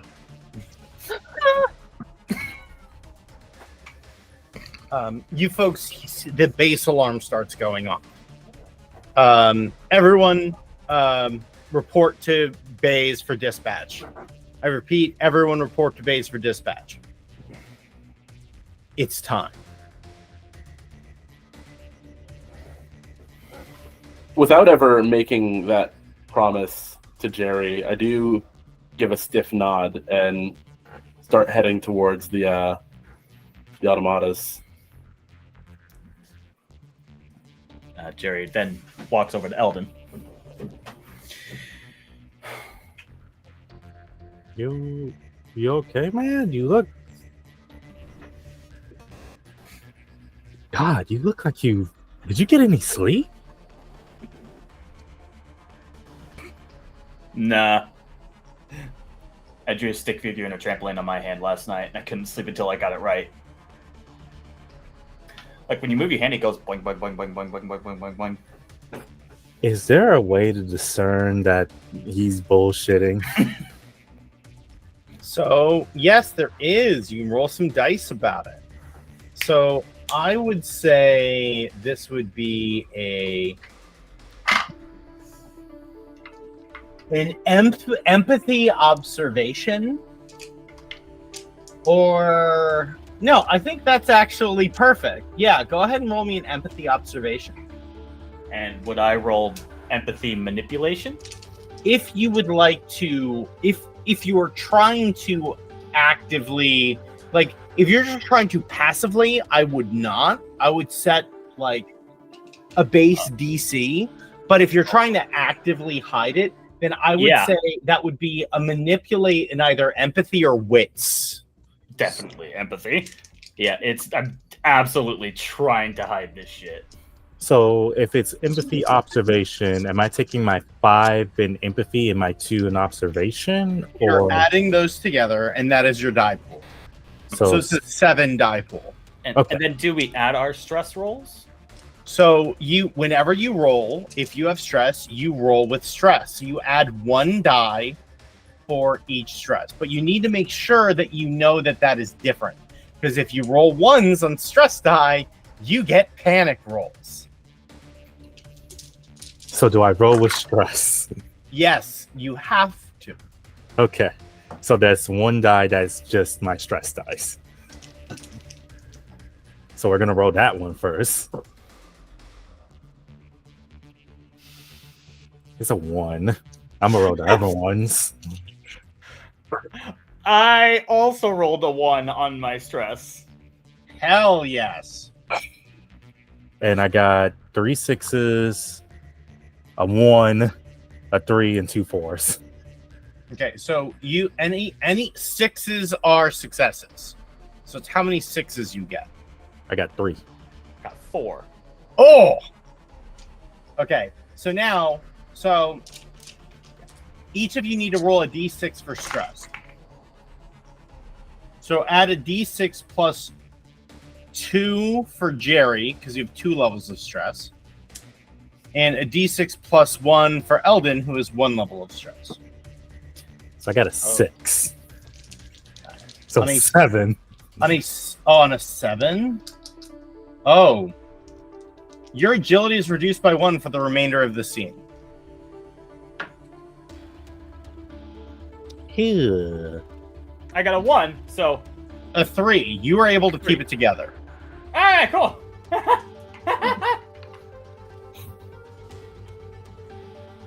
I will let you know when we'll consider it scene ends. Yeah, totally fine.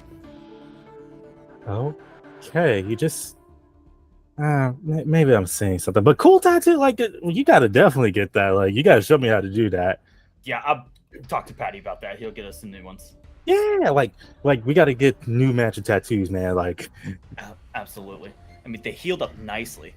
yeah, you can't really see mines because suit, but yeah. And then Jerry just suddenly just hugs him. Odin's kind of taken aback by it at first, but then he does like that bro hug of like bear hug. And it's like, yeah, like you good, man? You sure you all right? I mean, Yeah.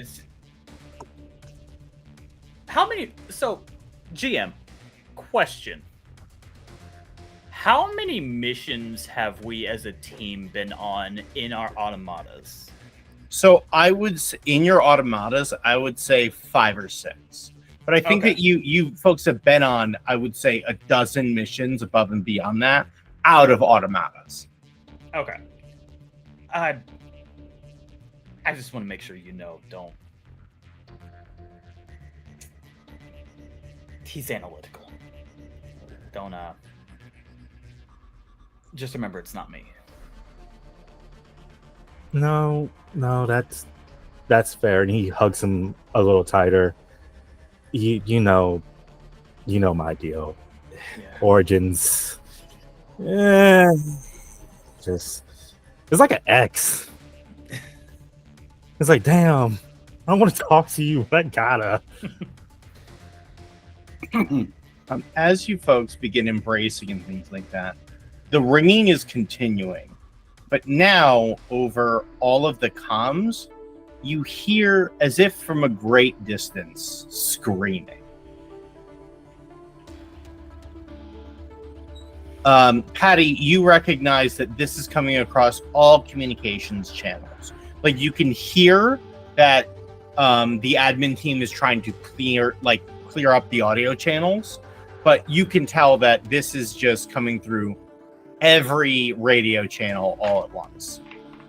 And because the speakers are coming through radio channels, all the speakers in the base are screaming as the bell continues to ring. Okay. Mantis, we should get in our automata and move. We have problems that cannot be ascertained. I believe this is what you would call psychological attack. All right, everyone, you heard the bot. Let's move. We'll see when you get back. Eldon kind of holds out this hand, like as in, that. Yeah. Yee. Can I take a strand with Jerry as well? You can. Yeah, that's my best friend. So each of you, if you already have a strand, your strand becomes 2 from 1. Let's go. So Hey, that we means getting stronger, baby. So that means that that strand has 2 uses instead of 1 before it's exhausted. Okay. Diamond, would you like a strand that can potentially be for the strand break option? Sure. Patty will then look to you and go, I heard Jerry talk about desertion. You know I must report this. And I talked him out of desertion. There's nothing to be reported.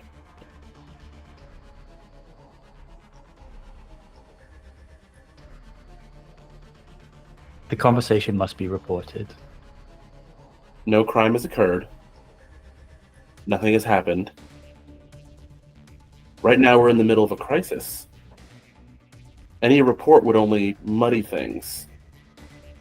So our best course of action is to respond to this immediately. After that, we can sort this all out. Very well. You are currently leader as communications are scrambled. Very well, then. Follow my commands, and we'll get through this just fine.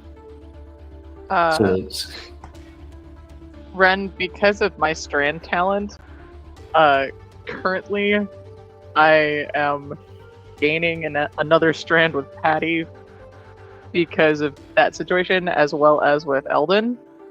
And I'm down to a single strand with Jerry and Mantis. Can you remind me how your strand talent works? When you have an intimate moment, ask yourself if you really care for them. If you do, break a strand with them and push them away. If you don't, gain a strand. Oh, damn. That's so weird. Oh, I love it. I'm up to 3. I'm up to fucking 3 with Patty. That's some bullshit. I was going to ask, can I have a strand with my other? Because yes, you can. Add one. Does the strand work both ways in the sense for dices? Yeah, I think. Or would I stay at 2? Hold on. No, it'd be showing your character. So strands can be 2-way, but because of her strand talent trigger, it's 1-way. Okay.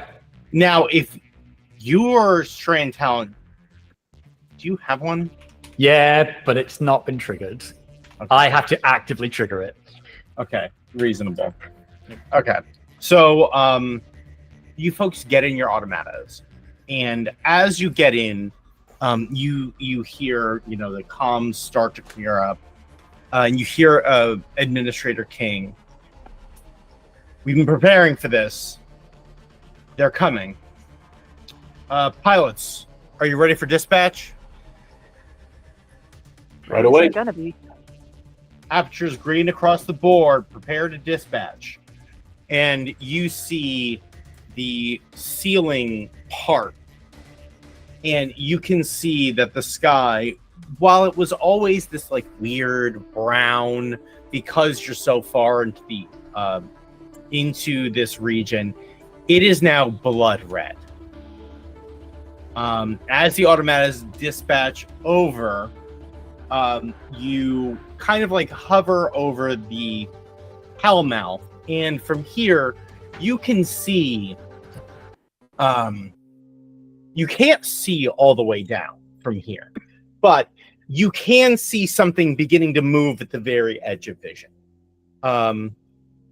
And Administrator King calls over, All right, suppressive fire begin, and you see the tunnel, which was once mostly pitch blackness, become filled with artillery fire. Around the entire edge of the Hellmouth, they have basically taken what looks like parts of automatas and parts of other machinery and like people on like actual mounted guns, and they are lighting this tunnel up. So you're seeing tracer rounds disappear into the dark and hit something. From here, it's very hard to see, but you can tell from the discussions with Administrator King that these are the literal 1,000 flesh rippers that are making their way up the Hellmouth. Automatas deploy. First tunnel is in 0.2 meter or 2.4 meters. Please dispatch. Understood. Heading there right away. So, as you like head down into this, being the leader, what can you go ahead and describe what your automata looks like while you are leading the charge into this like machine gun lit tunnel? Sure. So my automata is very much like has like really long spindly type of limbs for traversal, like for sort of like, you know, arm leg type setups, and then also overhanging like from the shoulders is like two collapsible sort of hanging blades that can sort of come down like pincers, very much leaning into the mantis name there. Excellent. So you are leading the charge. You head down and you as you see the first tunnel, you look forward and at this range, you can see them. On missions, you've seen maybe a handful of flesh rippers at one time. It is a literal sea of them. Writhing as they are like taking like they're like as waves of them are being pulled down, you're seeing that they are just crawling over and making their way up the tunnel. As the five of you dive in to this first tunnel, you can see that these tunnels, they're enough that you can fly in formation like together, and there's still room around you. Like these are still very large tunnels that something very large has cut into the earth here. And this is very clearly stone. Like this is cutting into bedrock. As you're heading through, you head down the first tunnel, and then it splits off into two. And Administrator King says, "Okay, tunnel on the left is clear. Tunnel on the right clear.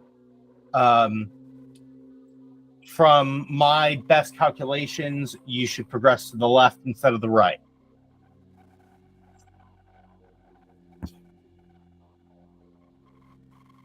Sounds good to me. Then we start going down the left. Yeah, Blackwell? This is a DM question. Sure. The anchor is in the tunnel, like deep into the tunnels, correct? So the anchor is back at base.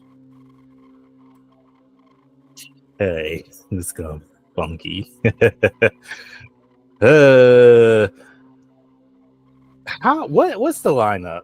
Like, what's the lineup? Define lineup. Like, where are all of us as far as in who's in front, middle, back? Like, well, Mantis is in front. Who would be taking up the rear? I assume the person with the ranged artillery, which I think would be Patty, correct? Yes, I have a railgun. So you would probably be back or closest to farthest back. Tink, where would you be piloting? I would probably be right up there with Mantis because I've got the shotgun and the truck. Heard. That makes sense. And Jerry, where would you kind of fit in? Right in the middle, right behind those two. Okay. So probably right. I would be right there with Jerry. Is the thing that Origin wants the anchor, correct? No. Okay, I was like, is it the anchor he wants, or is it Oh, the no. thing? He wants to kill whatever is on the other side of that portal. Okay, cool. Just making sure. I was like, Blood for the blood god. there we Blood go. for the blood god. Blood for the blood god. Blood for the blood god. So never mind what I was thinking. Never mind. Skulls for the skull throw. So you For the folks- cornflakes. You follow Administrator King's guidance, and as you head down, you see that like where these two tunnels meet, you get a glimpse of what's going through, and now you see the corrosion remnants, and these are like dripping fiends almost. They look like they are constantly melting and then fully reforming.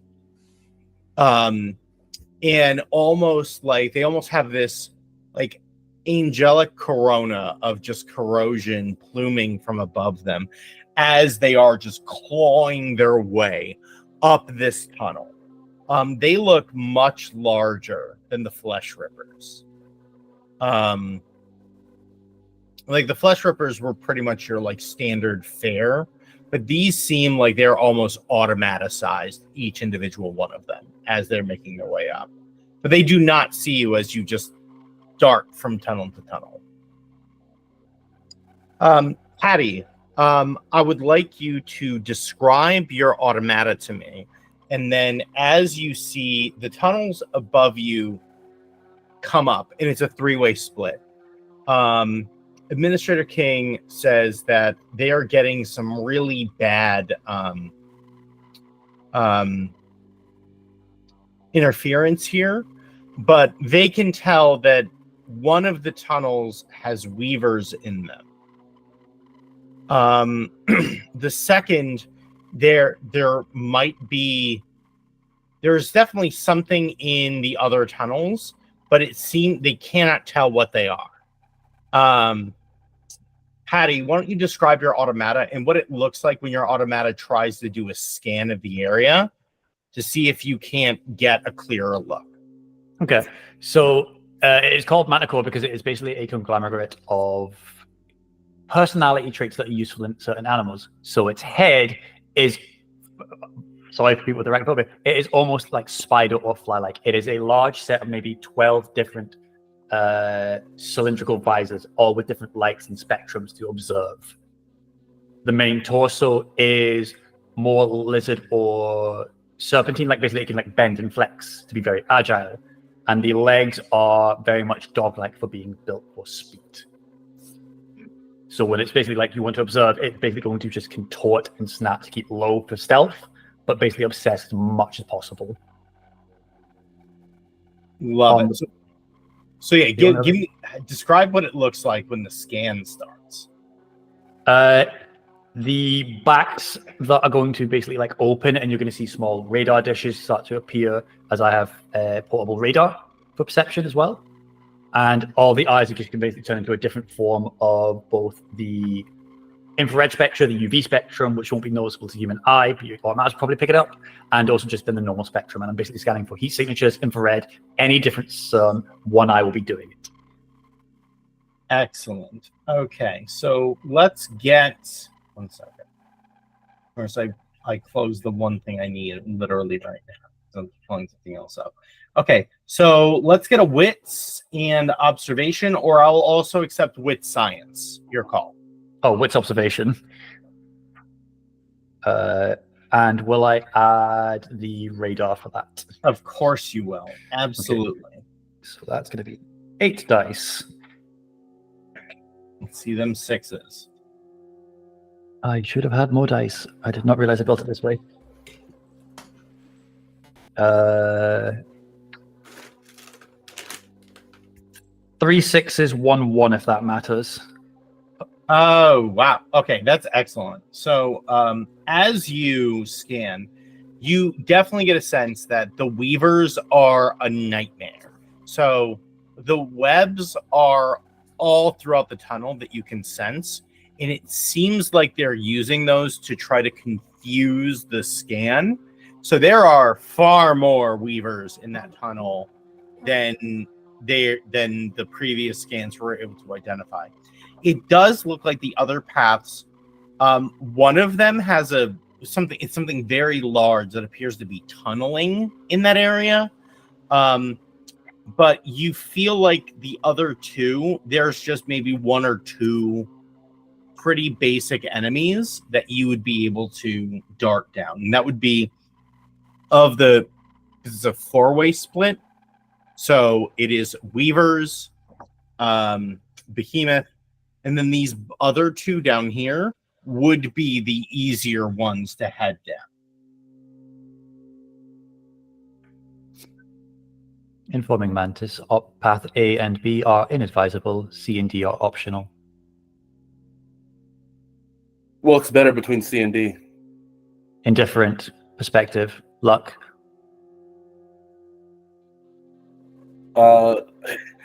In the automata, Mantis like takes out like a coin or something and flips it. D it is. Okay. So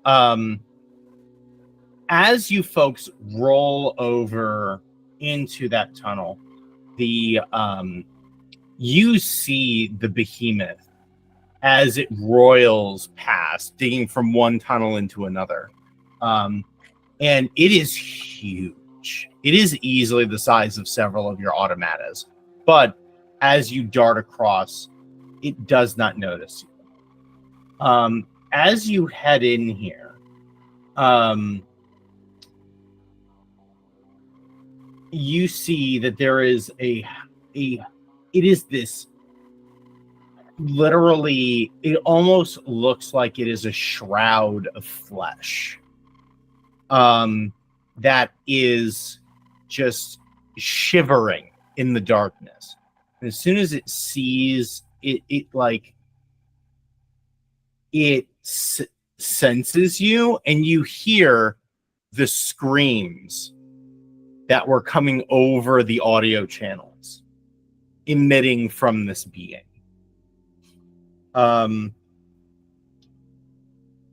Tink, as you folks kind of roll into this tunnel, you being up front, you with your shotgun ready, why don't you describe what your automata looks like? And like, what does it look like when you roll up on this thing that is not ready at all for you?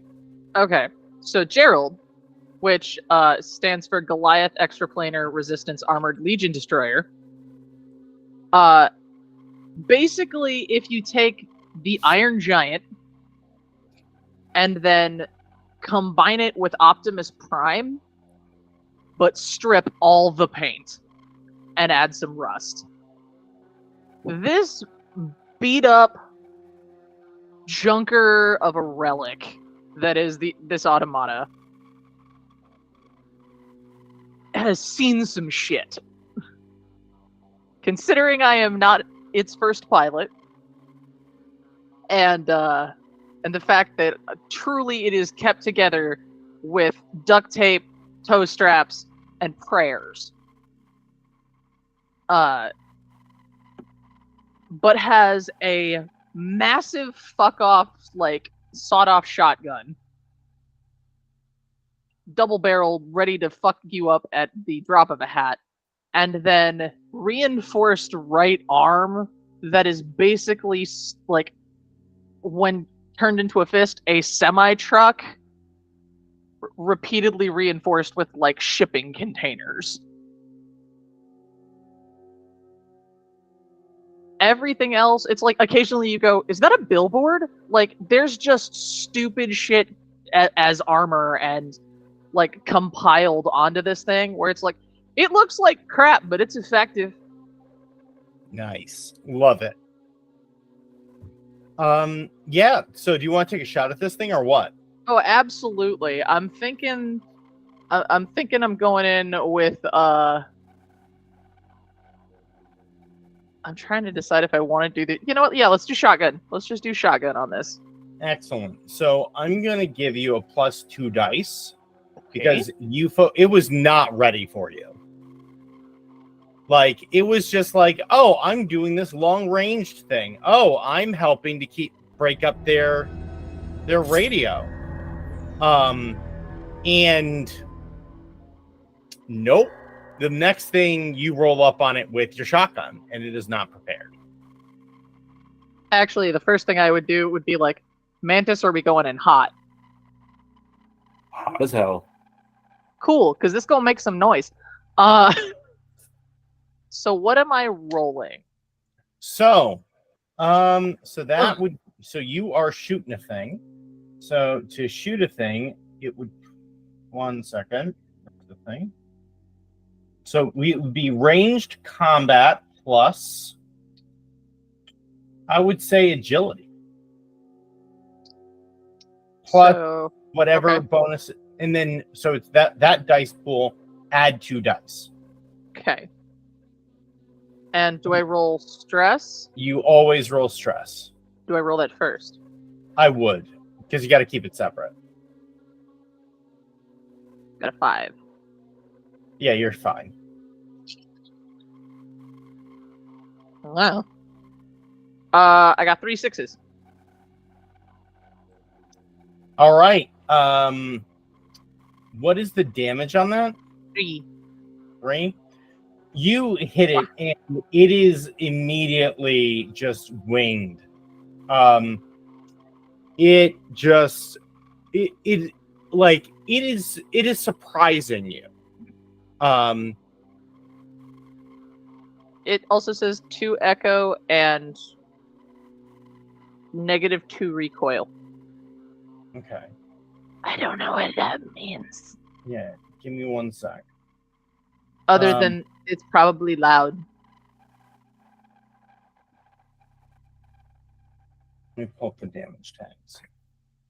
So it is light damage, you said. No, it's heavy damage. Oh, so that's 5 damage, not 3. Oh, well, this descriptor says heavy 3. That was the point cost to make the weapon. Yeah, that is. Oh wait, so just heavy damage. Yeah. So it's 7 damage, not 5. Then what's with the 3? The 3 is the cost. So in like Kyle had mentioned, when you buy tags, there's a cost associated, and that's how you build the weapons. So it does heavy damage, which is 7 damage. Oh, well, yay. And then you said that it does echoing.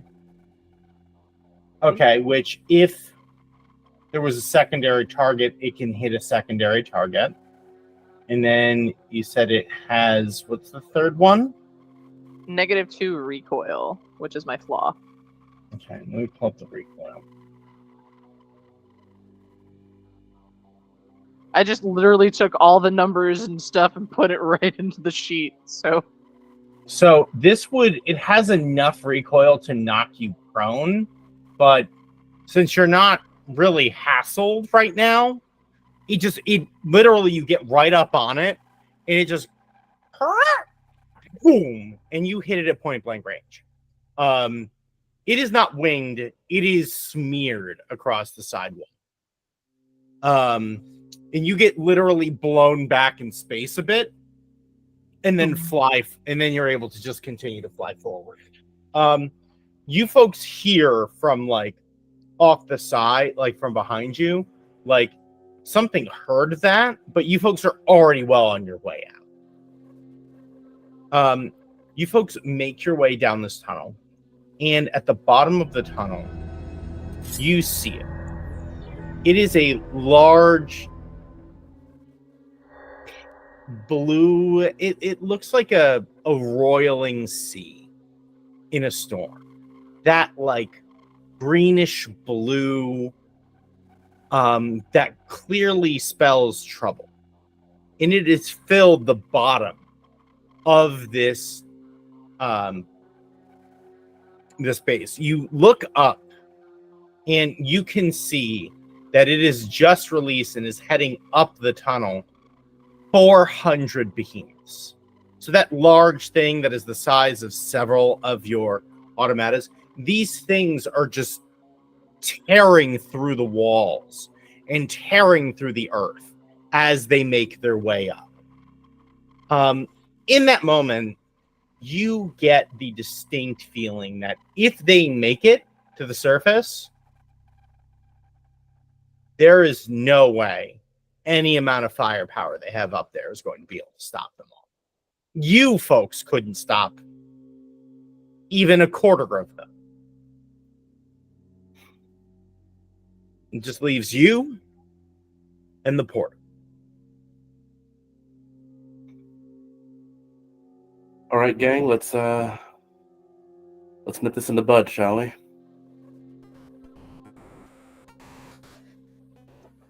As you folks dive in, things immediately begin to go wrong. As you phase through, you are in a very dark world that is surrounding you.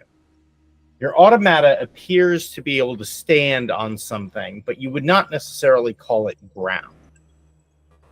And before you is something that it's very hard to be able to tell, because as it moves, it seems to move in such a way that you can almost see every possible way in which it could have moved before identifying exactly where it has. It is the size of your automatas. It has dark green skin with like blue speckles all up and down the arms. Across the center, it has just red bioluminescent nodes all down the front, and it stands with clawed hands and red eyes and stares for a moment into each of your eyes at the same time. And in that moment, you realize that you are alone, but you're not. You look around and you cannot see the other pilots. It is each of you and it. And it moves in this odd and twisted way, and you hear through your comms, I see you.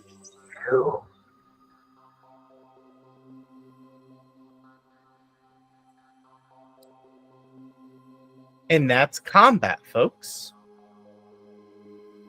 So the way this combat is going to work from here is you are each going to tell me how you are going to attack this thing as one turn. And then it is going to react to all of those movements. We are going to go into an initiative I randomly put together earlier. Tink, you're first. Oh no.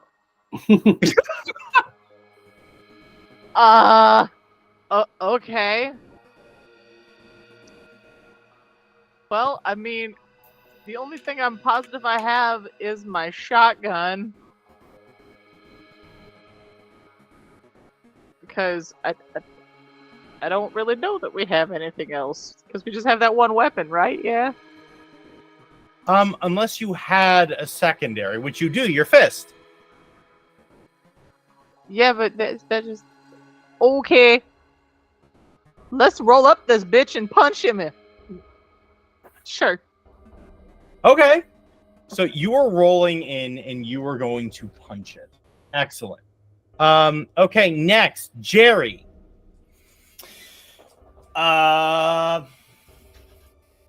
First thing I'm gonna try to do is gonna try and calm the rest of the group. Let's just see if it goes through. So if it does go through, everyone would hear fodder. Everyone hears butter. No, fodder. Oh, fodder. Everyone hears it. Yep, fodder. Is anyone else witnessing this? And it is not Jerry's voice, by the way. It is mechanical and electronic. That this is... Jerry is no longer in the pilot seat. This is actually Jericho speaking to you all. We all see it, Jericho. Robotic One, I believe your target has been found. And I'm gonna hit it with the... I'm gonna pull out this little rod, and just a beam of dark red energy just pulses out of it. I'm gonna hit it with my thermal sword. Excellent. Okay, thermal sword punch. Eldon, you're up. So, after hearing that, Eldon can feel Origin just start revving up, and he lets him go. Inside the cockpit, generally Eldon's sitting like, almost like in a driver's seat position. But as his automata starts shifting, going almost... His automata is already in a night kind of format. It's like a mixture between Jehuti from Zone of the Enders plus the constructs from White Knight Chronicles. Mm-hmm.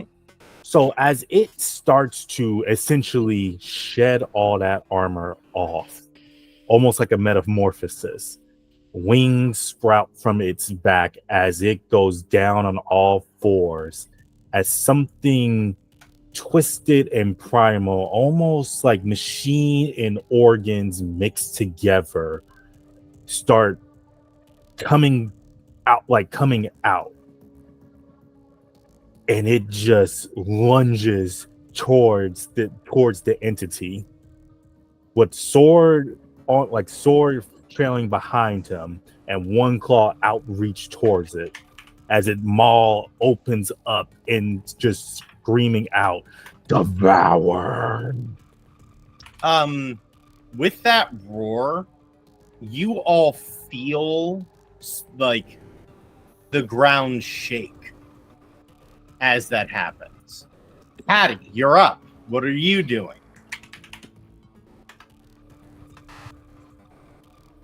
You are muted. Yep, realized it again. So I have 4 levels of accuracy on this guy, so all eyes will find wherever I'm going to shoot, and I'm just going to let the railgun go straight for an attempt of a kill shot, which I don't know if it's a potential, but that's, hey, this is the target, kill it. Excellent. No talk. Mantis. So I'm going to deploy the shoulder blades. They're going to like hang sort of menacingly over my head as they sort of glow. They're thermal swords, and Mantis is going to like the automata is going to make like advance at very quickly while making sort of dodging motions, very much trying to get the attention of this thing. Mm-hmm. Before activating Unseen Predator to go invisible, and it's going to like try and get behind it and plunge those blades into its back. Excellent. Okay. Perfect. A few things happen all at once. I would like everyone who made an attack to please roll an attack roll. So, reminder. So for those doing melee, that is going to be strength plus close combat. For those doing ranged, that is going to be agility plus ranged combat. And what kind of dice are we rolling there? So these are all D6s. It is a number of D6s equal to your pool. So like, let's say you get 8 dice out of that. You'd roll 8 D6 Plus, remember, almost all of you have stress. So you roll separate dice for stress that add to your total. But if you roll a 1 on stress, then there's a panic roll that's associated. So you said strength plus what again? Strength plus close combat for melee weapons. Hey, GM. Yes? I rolled my stress die. Yeah, how many ones? 1 Okay. out of Alright. 2. Okay. We're good. Stress, we're good. We got a 6 on stress. I have a question about pushing. Yes. So the way pushing works is so ordinarily let me see.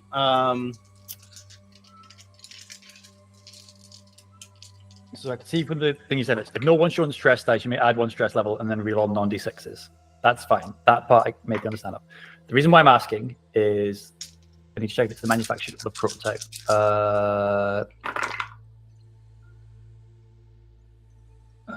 Hold on a sec.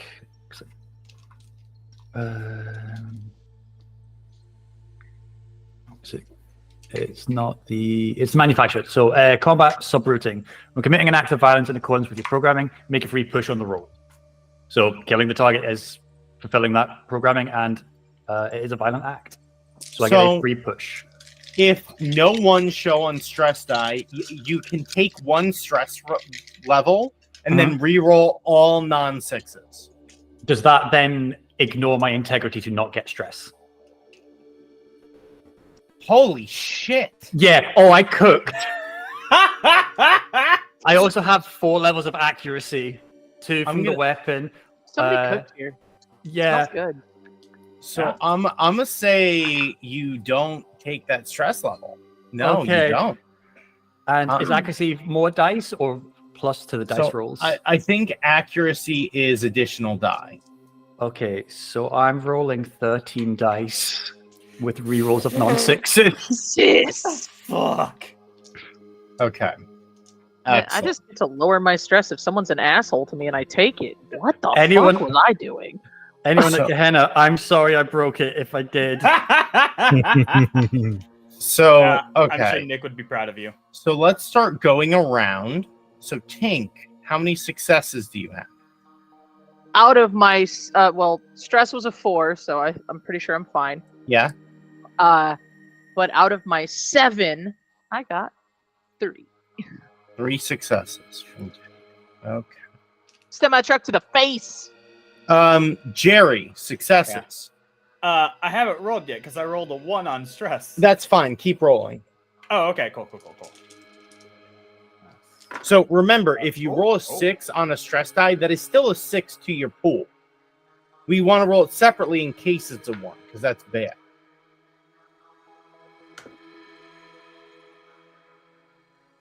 Two 2. out of 7. Okay, next. And I got 3. Eldon. I got a 6 on my stress, and then 2 6s, and the others are a 5 and a 2. Okay, so that is 3 6s total. Yes. Excellent. Patty, 3 6s. 3 successes on 12 die. On 13 rerolls. God What? damn. Wow. What happened? I Okay. can do more if this thing doesn't die with my next shot. Okay. And then Diamond, what do you got? 3 6s, one of which is on the stress roll. So 3 successes. Okay. Tom, That do is you a feel better about your 2 out of 7 now? So Yeah, really do. I Cal. need everyone who made a melee attack to roll some dice for me. I need you to roll, everyone to roll me an empathy survival. And please take a -2 to the die pool. Repeat that? Empathy survival? Empathy survival. We roll the stress again? Yes, this was included. You're rolling your stress die. I swear to fucking God. So you said Six. empathy, survival, and -2 from your pool. Yes. Okay. So I can't make this shit up. I swear to God. so if I have 6 in total, I remove 2. So you'd roll 4 dice. So Okay. okay, so I'm rolling 4. And plus a stress. Yes. Make sure to roll your stress die. Okay. Oh God. You're a good one. You're a good Oh one. come on. You're good ones. You're Give good me ones. Yahtzee, bitch. Give me Yahtzee. So fucking close. 4. Okay. So in total, I got a 6 again on my stress and 3 6s. Okay. You're So, good. You're 4. good. Pat, what did you roll? A one. I got. Oh wait, Pat or Patty? Pat. Oh, Oh, my apologies. So yeah. So I'm rolling the d6, adding empathy and survival, and then that's the number I give you, right? So it is your die pool is empathy and survival minus 2 dice. Understood. Got it. Okay, that makes more sense. Okay then. Shit. 2. 2 successes. No, just like no success. Just Okay.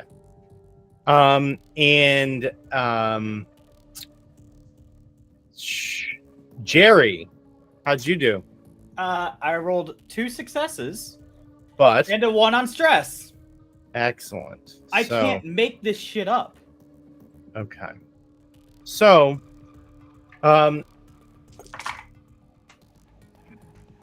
Diamond, as you go to attack it, you realize that it is not there anymore.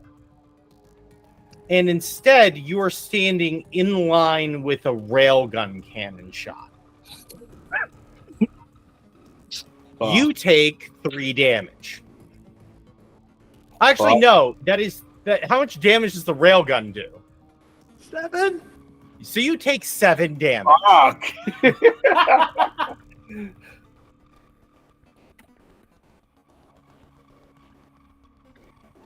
Okay. Ow. Now you also missed your attack because it moved past. You moved through it. So, I need from. Okay. Let me just check on damage for everything else. Jerry, how much damage does your sword do? Medium. Medium. Medium is, I think, 5. I'm just double checking here.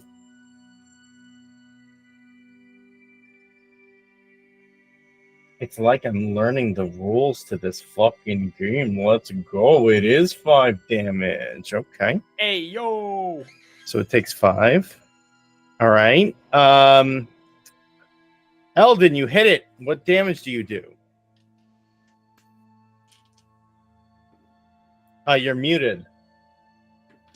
So I don't have a maul attack, I realize, so I can't devour. But I do have my great sword, basically, which is just the thermal sword.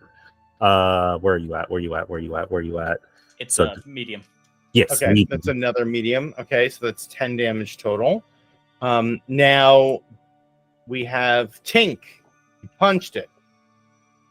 Fuck. How much? That was medium? Light. Light? Okay, so it's another 3. Okay. Which is funky because my thermal sword has the piercing and swift and flawless exposed -3. Mm-hmm. So that means you, until your next turn, you're unable to use Ego Field to reduce damage from incoming attacks for both of you. Now, things. So, as during this exchange, you go in with the beam sword, and while Jericho is not affected by this, so Mhm. Jericho is so hungry and so focused that within it, Jerry, you are feeling like you're being torn apart because you've never felt something like this before. Because it feels like these two primal forces are going head to head and you are stuck in the middle. And Mhm. so you add 2 stress. instead of rolling the stress die. Cool. And in that moment, you are no longer in your automata. You are standing in a room and you hear something behind you. And it is getting closer to you. And it is getting closer to you. And it is your greatest fear. It is something that on a primal level you are terrified of. But even more so, you are terrified because you don't even know what it could possibly be. And that is when you feel it grab a hold of you. And you, not your automata, takes 3 damage. Ooh. And in that moment, you are back in your automata again. Ren, one thing about the truck, it Yes. does do knockback. Yes. I was about to address that. Thank you for bringing it up. I don't know what the one is, but I've learned that maybe that doesn't mean anything. The one is cost, which we're not really engaging with right now. You hit it and it stumbles backwards. So now we're going to do this again. Everybody, we're going to go in reverse order this time. So after you got hit, you immediately are back where you were. Only it is now behind you, and it seems to be like floating behind you. It doesn't seem like it is coming to attack you. But it is your turn, Mantis. Okay, I'm gonna say like that spray of heavy fire definitely ripped one of the swords off. So we're gonna go with the remaining. Actually, no. Yeah, we're gonna pick up like physically the fallen blade and go in with both of them for another strike. Excellent. Patty. I have concentrating and recoil. I believe I can't fire again this turn. You cannot. You concentrate from the recoil. I assume that you are going to like focus down, let everyone else engage while you line up your next shot. Yep. Excellent. Okay, Eldon, you're up. Is there a way for both Eldon and Origin to ascertain the situation? Like, where is the damn thing that Origin wants to eat? Oh, this is it. That is it. This being in front of you is what it wants. I guess a better question is, will it pull the...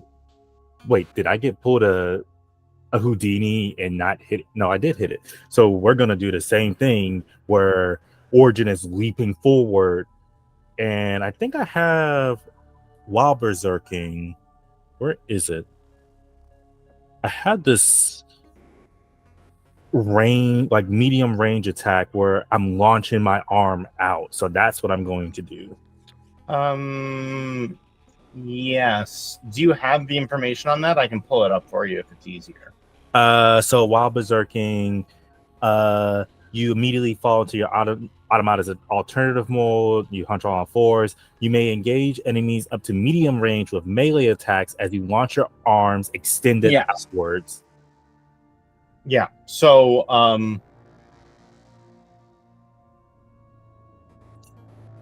So you just do a normal melee attack. It's just at medium range. Yeah. So once again, pouncing forward, maw open, wanting to just latch onto this thing. All right. Excellent. Next is Jerry. Or should I say Jericho? Yeah. So Jericho is we're gonna try some fuck shit. I'm gonna activate my Curse of the Ancients. and the mech kind of like reaches into the forearm and pulls out this long and jagged piece of steel. And I'm gonna go use my Skinner sword, right? That's what it's called. Skinner blade, and I'm just going for it. Now,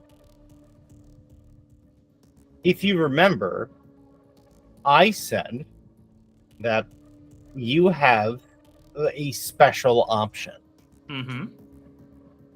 So, you can opt into taking additional stress with this attack in order to increase your die pool. Yes. How many levels of stress would you like to take?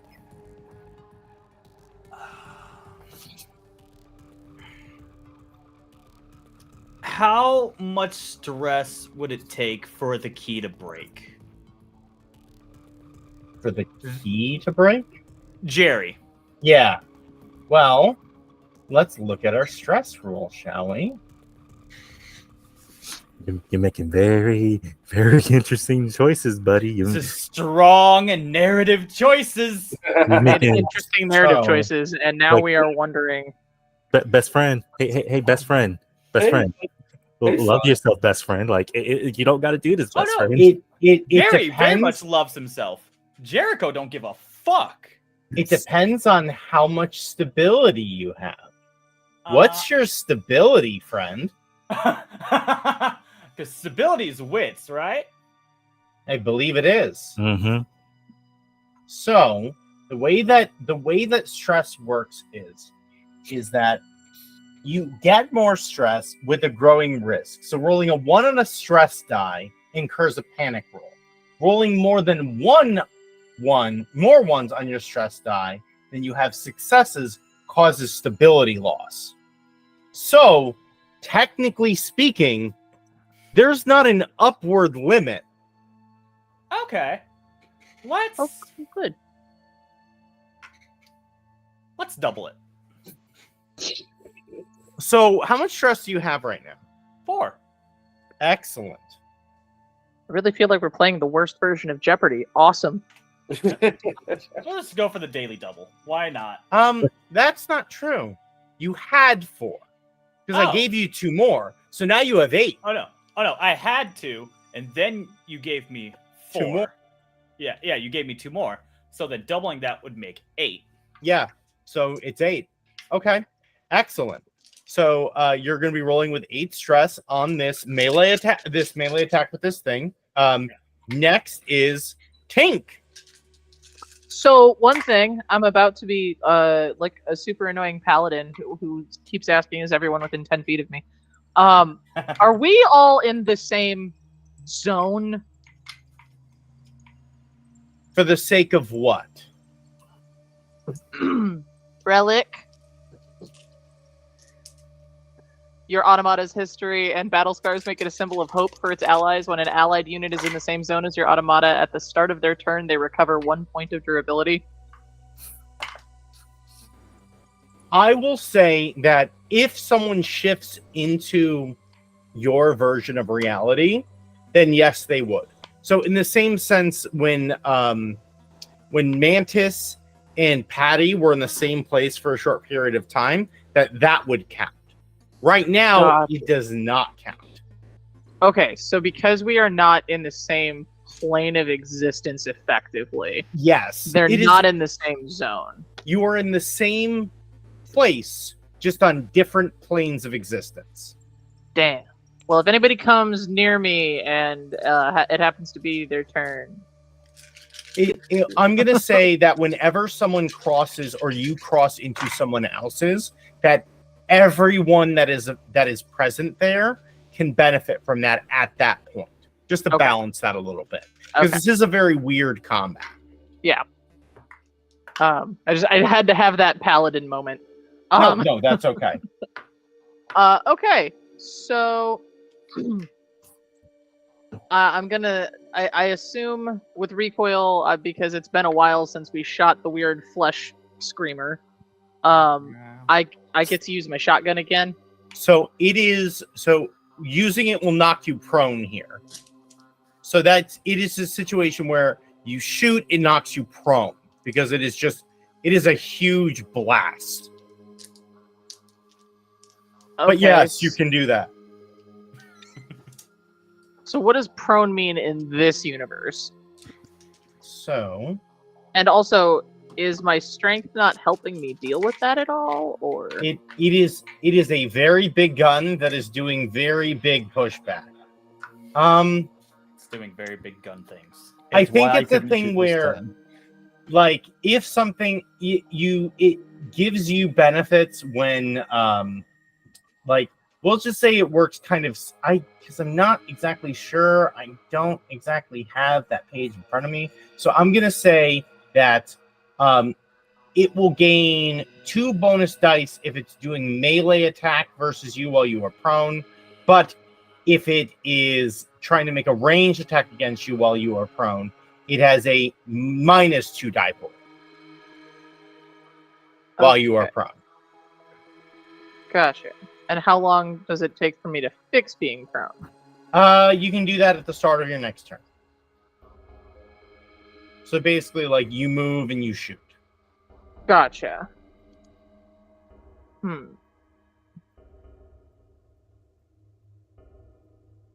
Okay. I feel like shooting it is still the smarter option. I'm just looking to see if there's anything I can do to mitigate it, like maybe a stunt. I mean, you can try. Like, if you'd like to roll a strength, let's call it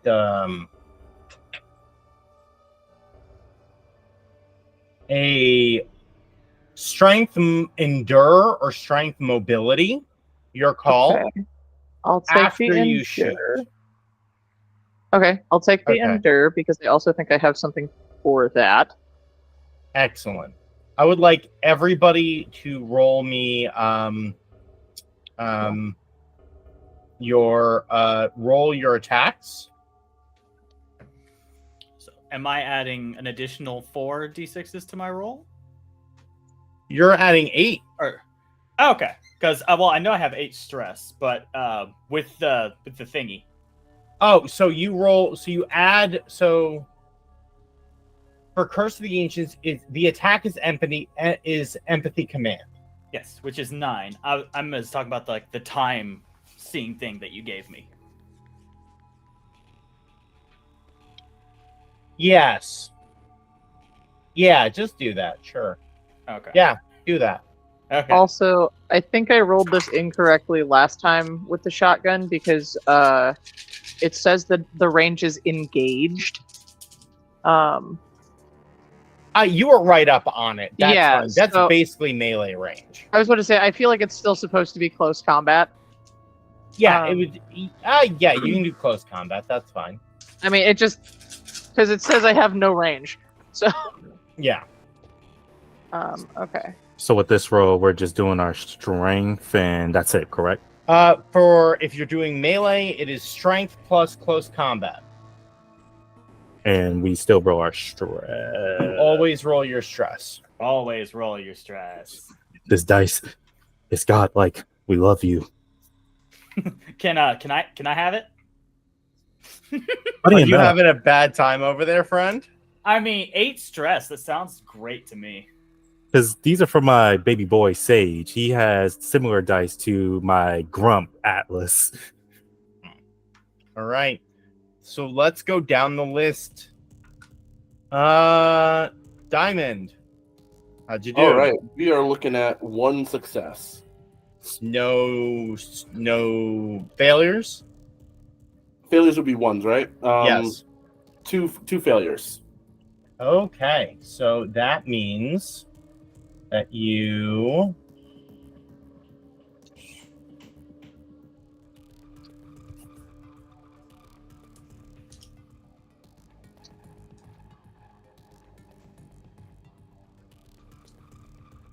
okay, so take a level of stress. Join me. All right.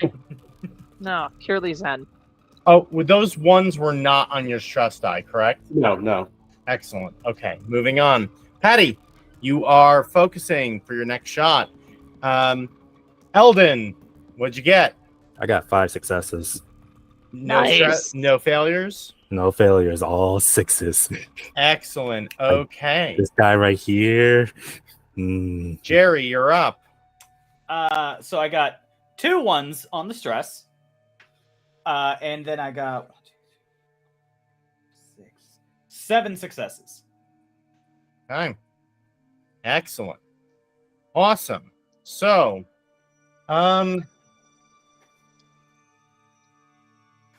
okay. So I'm going to need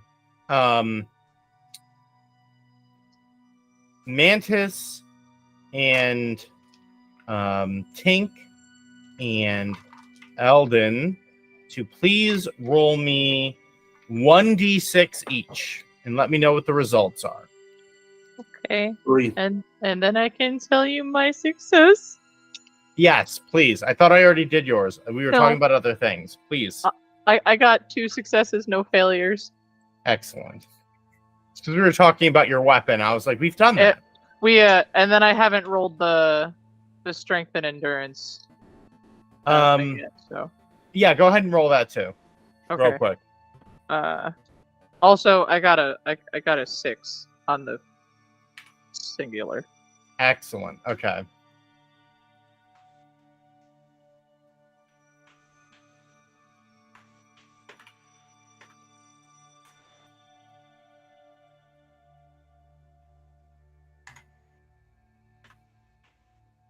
Three successes, 1 failure.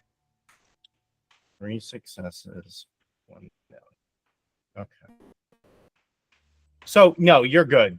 You're able to take the force of it.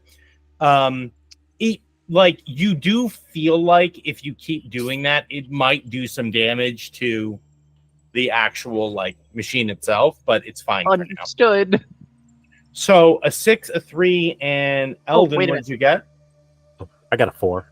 You got a 4. Okay. Well, the 2 lowest of those phase into Jerry's reality as it phases out. So I'm going to need, being the other person in melee who just appeared and also dove through this thing, Eldon, I am going to need you to roll me an agility mobility -2. Agility, mobility, -2. Yes. Did we exit out of that scene where I took a -1 to my agility? Yes. Okay, so it's back to 2. I ain't got no mobility, and -2. My agility's 2. That's a 0. So you roll 1d6 You got plus this, stress. You got it. You got it. You'll be Plus great. stress. fam. Got this, fam. Oh, plus stress. Plus stress. Plus stress. We're good on Which- stress. Stress is a 5. And that's a 5 as well. So the bad news is neither of those are successes. So that means you get hit by the curse of the ancients. So How much damage does that do again? what is this? What is the damage on your sidearm? The Skinner blade is medium, Okay. and then damage over time. So the way that this works is, so this damage ignores all ego field reduction. So you are taking this directly to your automata. So that is medium, you said? Yep. So your automata immediately takes 5 damage. And that's its durability, right? Yes. And then it takes. And let me just double check how much the damage over time actually does. Because that's suddenly very important. Sorry, bestie. Just just a little spicy. We No, okay? Oh, I added the normal amount of shit. spice. Oh no! No, that's never what you want to hear. Ever. So I you added take the normal amount of spice to this character for my taste. I'm in trouble, probably. Wait a minute. I'm in Extra danger. successes. How many successes did you roll? Me? 7. Okay. So I have a question. If you had hit this, there is an option to extend the amount of time the dot effect would last. How many of those successes would you have blown on that? The- Our gambler over here.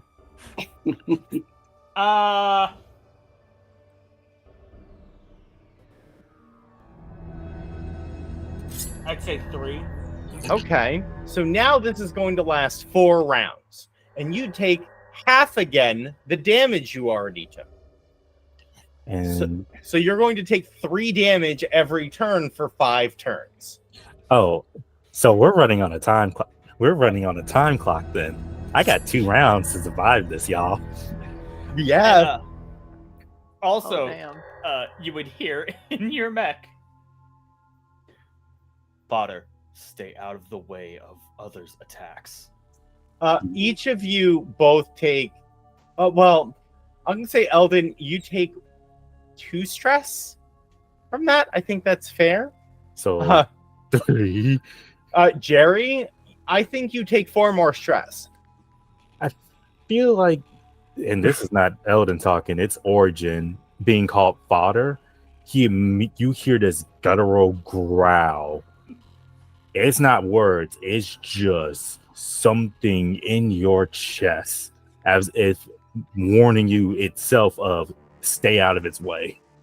Now that that's done, I feel like our automata hate each other, but we're best friends. so That's because we're killing each other. the shotgun does heavy damage, correct? Correct. And if possible, since I had 2 successes and no failures on that particular roll, can I burn one of those successes for a close combat attack stunt to inflict 1 more point of damage? Yes.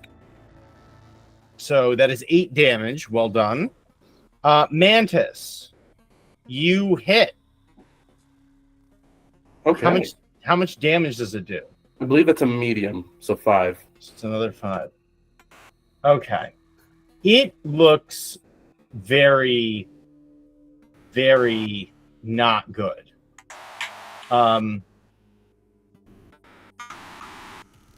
And I need everybody to roll. What was the check I need you to roll Empathy. earlier? It was. 1 second. I got a fun thing. And Ren, you might hate me for this. Yeah.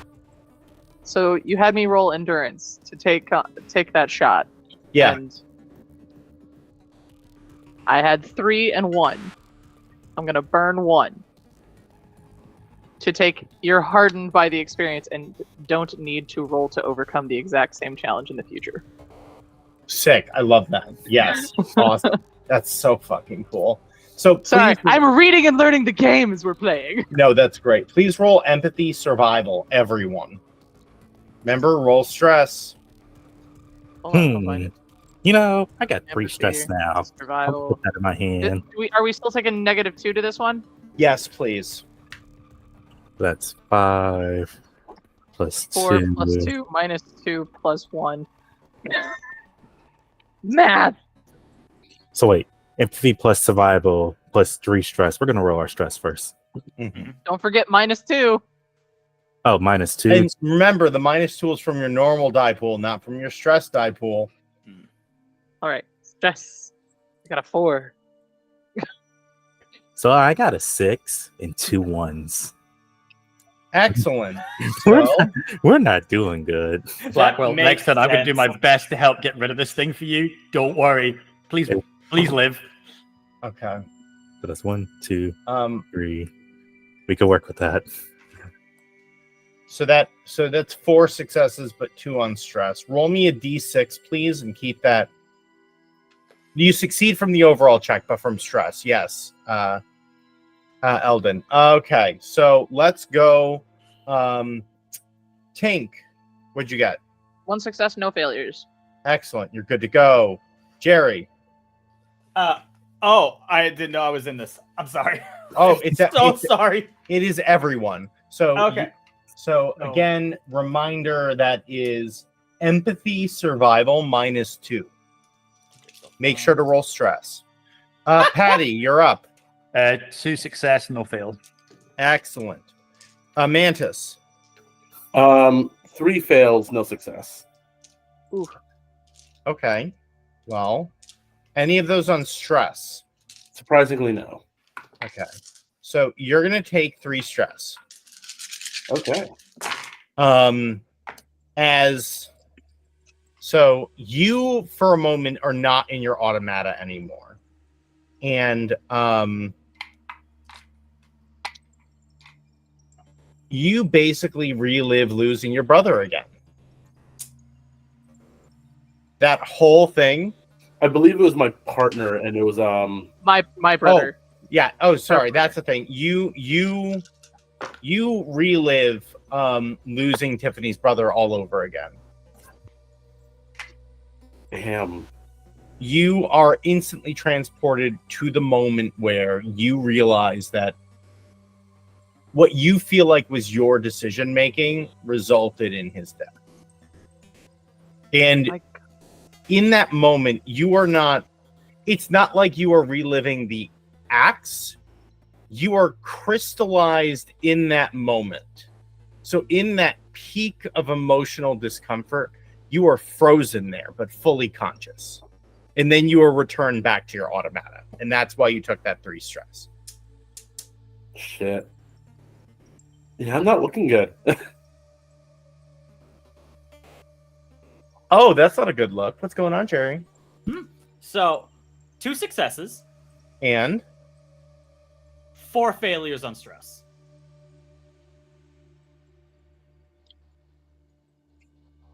well, That's a lose, Jerry, y'all. so Best rolling friend, a what do 1 you- on a stress die incurs a panic roll. You guys Both like this panic character? rolling more 1s on your stress die than you have successes causes stability loss. So you got how many successes and how many failures? Can 2 strands successes. help them at all? And 4 failures. 4 failures. So that means you lose your 2 stability. And now I need you to roll me a panic roll. Where is my stability? Yeah. So, what's the panic roll? So I need a d6 plus your stress. All 12. Well, the chart only goes up to 16. So Best friend, what are you doing? Best friend, what is happening? So, on the d6, it's a 2. no, you don't add stress. You don't roll additional stress. You just add your stress. So Oh, it's so a then 14. 14. Oh no. Homie. Oh no, he took his glasses off. So you begin hallucinating. Uh-huh. Yeah. that's And right. in this moment, you see all of your friends' automatas are defeated. And it appears that their wounds are from your weapon. Now, to be clear, Jericho does not see this. No. So Jericho will behave properly. Yeah, Jericho is fine. Jerry is not. No. Jerry is, for lack of a better term, fucked. Well, so what is... Oh, also, wait, there's one more thing we have to do. There's one thing I want to make sure we do before I forget. I need to know how Patty did on the die roll. On which die roll? So, the survival, 2 success, no fail. excellent. Okay. And so, what did you get on your D6, Eldon? Before I forget this, Mhm. because you roll 1d6 and you add the hard number for your stress. What does that do? So you have 4 stress, right? 3 stress. 3 stress. Okay, roll a d6 and tell So me what the result is. That's a 1. It's not working tonight. No, that's okay. Nothing bad happened. Actually, in this case, you wanted it to be low. You keep stable, so you have no negatives. That's the only time you want to roll negative. So here's the thing. A couple of things happen all at once. So everyone gets blasted with this wave. It's like a backlash. This thing gets so wounded and it throws its hand out, and this like perceivable wave of reality shifts through you all. And for most of you, there's no effect. The moment's hit Mantis has to relive that moment. And that's horrifying. In that moment, Jerry breaks. And when Jerry breaks, Jerry doesn't just break. Jerry's automata awakens. So I would like you to describe to everyone, because in this moment when this happens, this is a event that happens across all of the realities. So as your automata awakens and everyone sees this, I would like you to describe what this looks like. So Jericho normally is very much like a cloaked figure, humanoid design. For being as old as it is, looks very modernized. There's like nodes of green light, like bespeckled like intricately across the body. The eyes are this bright, burning red, and like wisps of fabric or light or mist are emanating off of the cloak almost at all times. This like dark black cloak begins to shift and change in color to that of like, instead of a black cloak, it is more of a white to red to orange cape. The nodes all themselves turn from that green to the same bright red, almost like eyes. And the back of the head erupts, almost like an explosion, but it's just a flame. Just holding on. Not burning, just existing. And the jaw itself unhinges and opens much wider than anything should to this black abyss. When this happens, you all appear in the same zone, which means you all hear 1 durability immediately. Yeah. The bad news is as this happens, you see this storm begin to pick up. And it is this like that same flame, you see it licking the air across the entire zone. And so everyone takes light damage to their ego field. So that everyone takes 3 damage to their ego field. Oh, that's bad. That's bad. That's bad. That's bad. Okay. So that pops the boss's ego field. And so when that happens, they immediately begin to combust.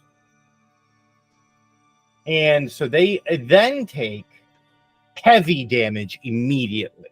So they take 3 light to their ego field. Their ego field breaks, and they take 7 damage immediately. And they scream in agony. I would, if I may, just for flavor, all of you, because we still have comms open, don't hear Jericho. You hear Jerry. And it is a weeping, sobbing, panic-inducing mess. Very Shinji of you. I appreciate it. Also, Diamond, I think you're mute. Yeah, you're muted, buddy. Yeah, no, Jerry. Oh God, Jerry.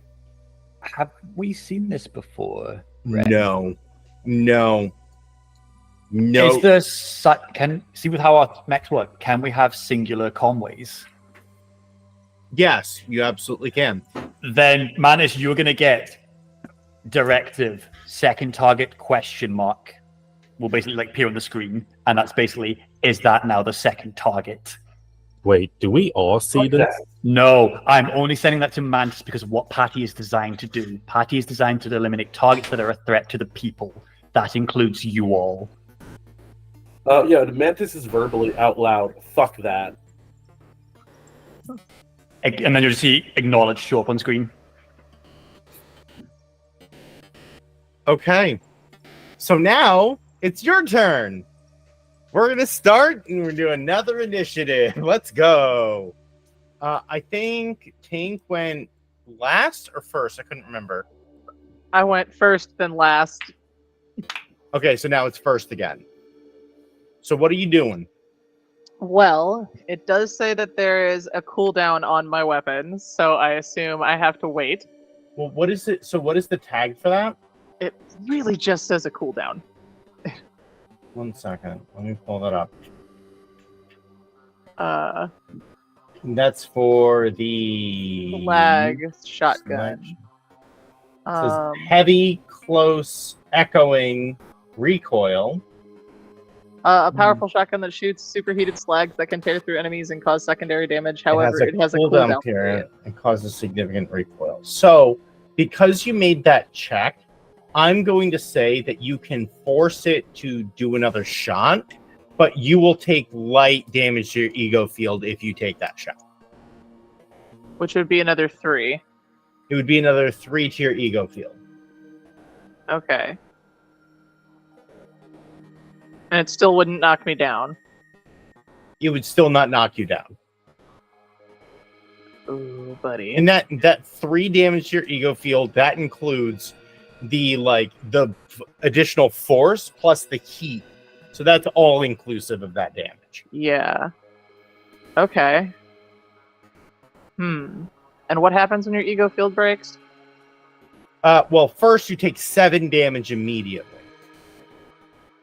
But then all your damage goes directly to your body, and then when your automata breaks, things get really bad. Okay, so does the damage go to my health or the automata? Automata first, then yours. But Okay. if you get exposed while the storm is up, you will disintegrate immediately.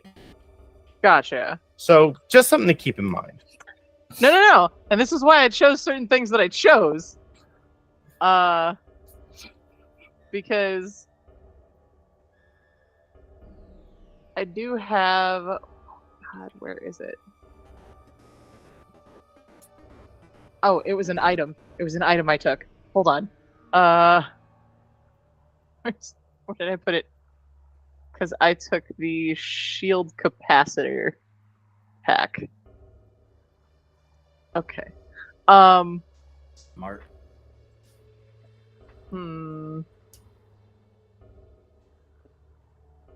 Okay. I think this is gonna suck. If I wait another round, will it still break my field? No. That if you wait a round, you will take no additional damage. You can use it normally. All right. Then the semi truck is gonna roost in his face. Okay. Then Jerry.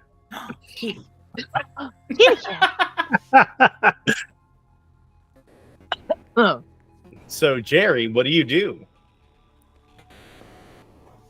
Well, not his face, obviously. The bad guy's face. Yeah. Me. Huh? The other dude's gone. Right? No, it's not. No, it's still up. Oh. You're just no, next. Yeah, This no, is why I said secondary target. I think question mark. no. It took seven.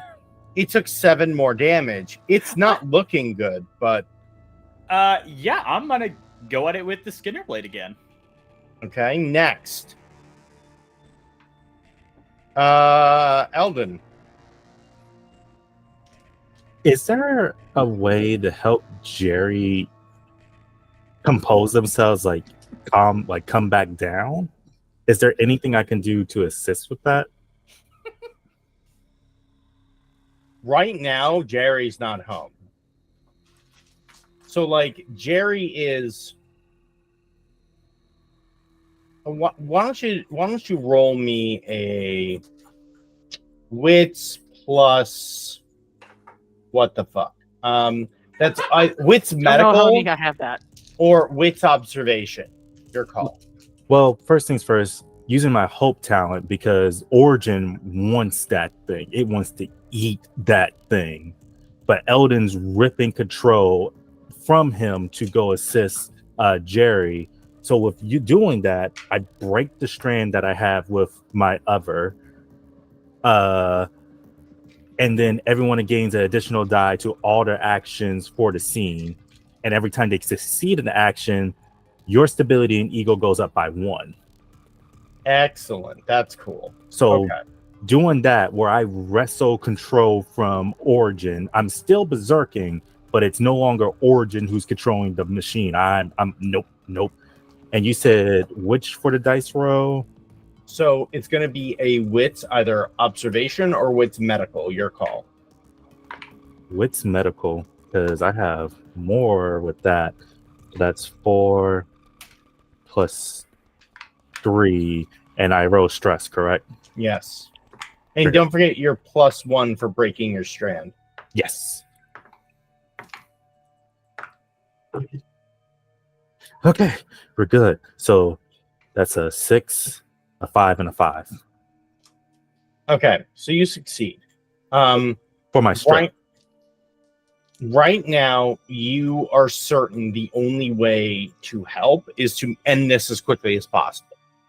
Because right now, regardless of what you say or do, while the automata berserks like this, it is just going to continue to drain Jerry. And like that is like, so your number one priority, you think, is if you take this thing down, then you can go and help Jerry.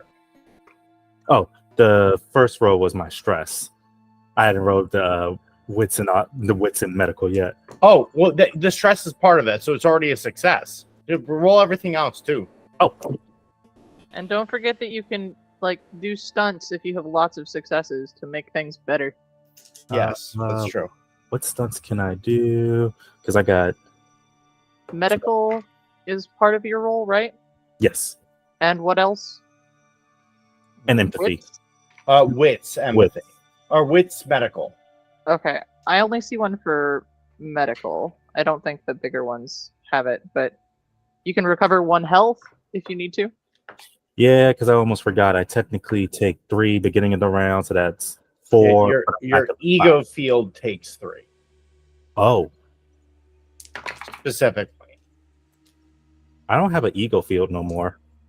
Oh, then that means you take 7 damage immediately.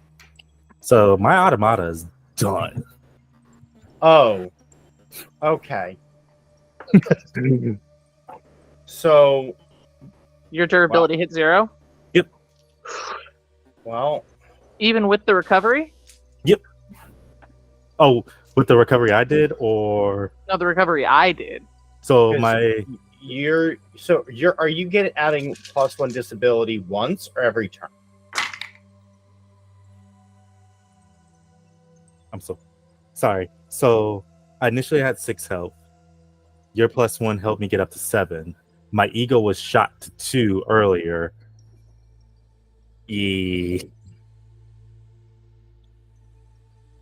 Okay, hold on. Let me see. So I have. Let me read an ability from Junker. Because it was also his At Skinner. the start of their turn, they recover 1 durability. So that means last turn you recover 1 durability. This turn you also recover 1 durability. Okay, so I have You've 1 durability left. 1 durability, no ego. 1 durability left and no ego. You were I told like, you I was going to be annoying like a paladin right now. Is everyone in the zone? Is everyone in the zone? Okay, I am skin not of in the your zone, I know, teeth. but I can't So- be. to basically set the scene, my automata is torn up. The fact that it's machine organs, this thing is dripping blood. Imagine the berserk armor, and you know how it basically is just eating guts alive. That is what it's looking like. It is dripping blood. It looks like a horror scene. That's metal as Fuck. But same time, we're realizing we need to kill this thing in order to get my best friend out of that. I don't think there's anything else I can do in this situation. I mean, aside from fight it, which you can do. Oh, I can still attack. Oh yeah, we still Yeah. gonna go for we're gonna take that thermal sword and we're gonna drive it home. We're going in for the meanest of, again, the thermal sword is basically a buster sword. Think Monster Hunter. Imagine the jump attack from up high, and you're charging 3 times and Excellent. Patty, you taking the shot? Oh, I'm doing more than take the shot. I will Oh. use my Hope Strand, which means all successes now happen on 5s, and 6s will count as double successes. And I will push, and without stress. So and do I get the +1 roll from your You do. Hope Strand, Blackwell? So I'll be re-rolling 14 non-6s. Well, yeah. I'm going to kill this thing, and any success apart from the first one, I'm spending to stunt and just put all the damage in. kill. All right. Now, last but not least, Mantis. She's just like so distracted by what's going on with Jerry. Barely keeping it together. She can't go in for another like big blade swing. She's gonna draw her sidearm and is gonna just while looking at Jerry and while inquiring after yelling after Jerry, making to make sure that Jerry's still sane in there. She's gonna side fire at the same time, almost as an afterthought, honestly. Okay. So, as you all turn to take this thing down, it puts its hands up like this, and it just hisses, "Enough!" And I'm going to need, it is going to try to stop time and escape. Is there Oh, anything shit. I can do with that time thingy? I said it's going to try. Also, also Kyle, how many successes did you have? I haven't rolled yet. Okay, just So, I'm going to say that everyone needs to do one of 2 things. Mhm. So, you can either do an agility plus whatever, you can do like agility pilot or agility mobility. And to reach a success, to be able to act before that activates. Or you can do an empathy manipulate or empathy survival to overcome it. Jerry, you exist across all space and time right now, so you don't have to roll a goddamn thing. Oh, cool. That also means you're here, so take 1 plus 1 durability. That's right. Oh, that's a great question. Oh, wait, no, my durability's fine. Does that help with stability at all? No. No. Okay. Stability, still at 0. Durability, 13. Well, you didn't get shot by a rail cannon, so I figure you got to be doing pretty okay. Yeah. I I'm was- debating the 2-for-1 here. I am debating 2-for-1. Listen, Hey, you don't got roll them one- dice. Let's You see don't what got happens, Bestie. durability at the moment, so you're good. I had All 8 right. because he popped my eagle fields. So everybody go ahead and roll. If I'm doing empathy plus survival, Yes. and then do I roll my stress dice? Every time. Every time. We can work with that. 2 successes.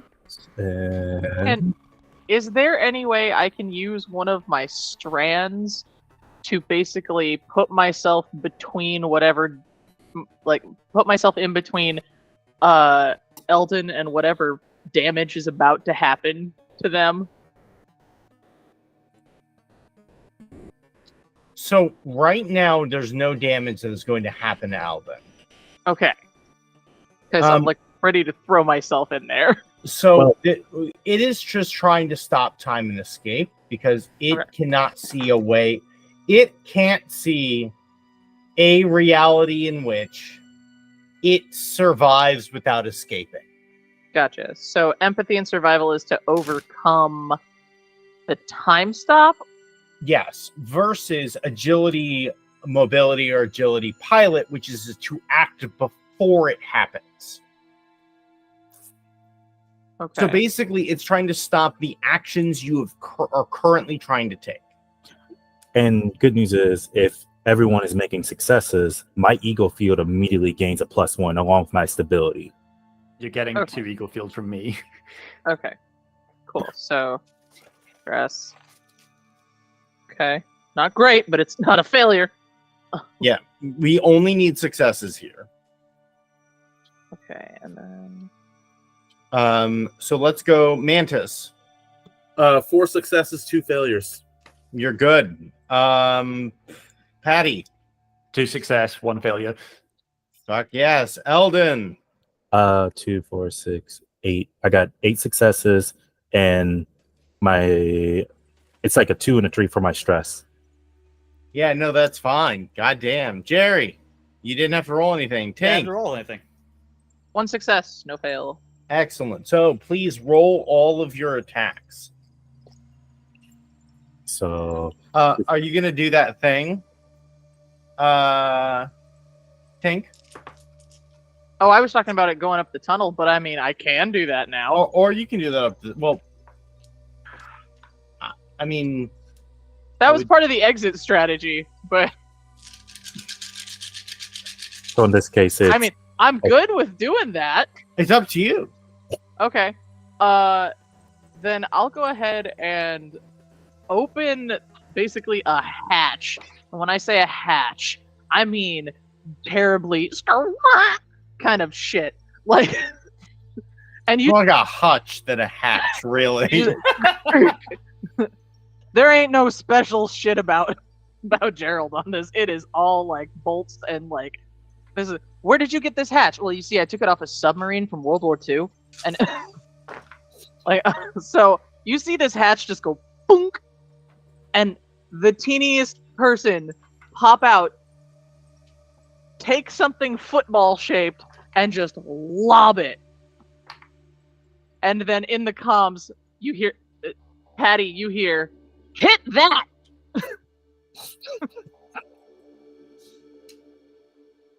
So, okay, let's go down the list. Jerry.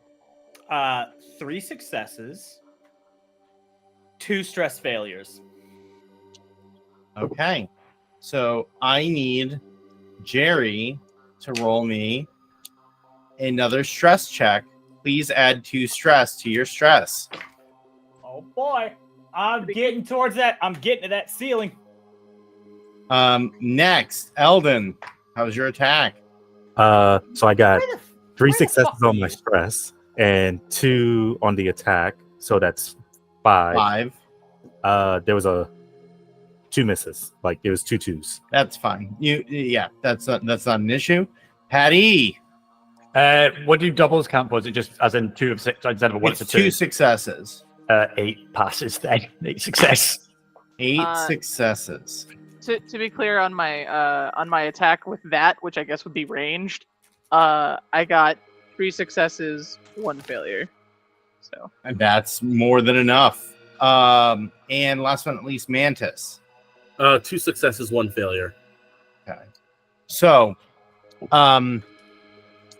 as it puts its hand up, Mantis, like you see like that energy begin to form. And who rolled agility? Okay. The first thing that happens is you whip out your as Patty is like lining up the shot. Mantis pulls out the sidearm and fires. And it pulls its arm up to avoid it getting hit in the face. And it kind of like forces it to pause. Tink throws the weapon. As that happens,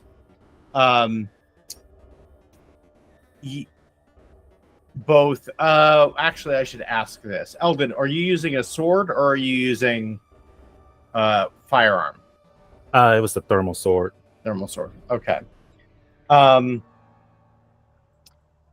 Jerry throws out this wicked lash and just catches it under the arm, forcing its arm back. As Patty takes the shot and fires through a heavy energy battery. And as it hits, there's this huge explosion. And as that happens, everyone just sees a sword as Eldon in this completely gory, completely falling apart automata just flies through. And this thing just slowly, caught in a place in between time, separates and disintegrates.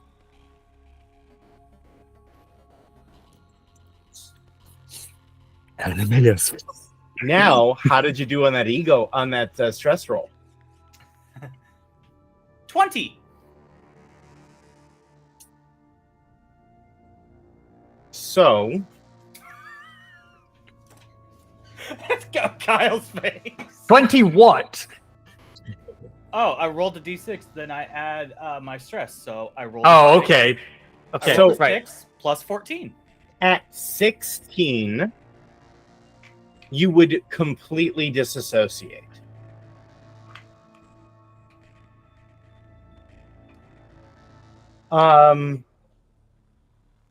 You are completely disassociated.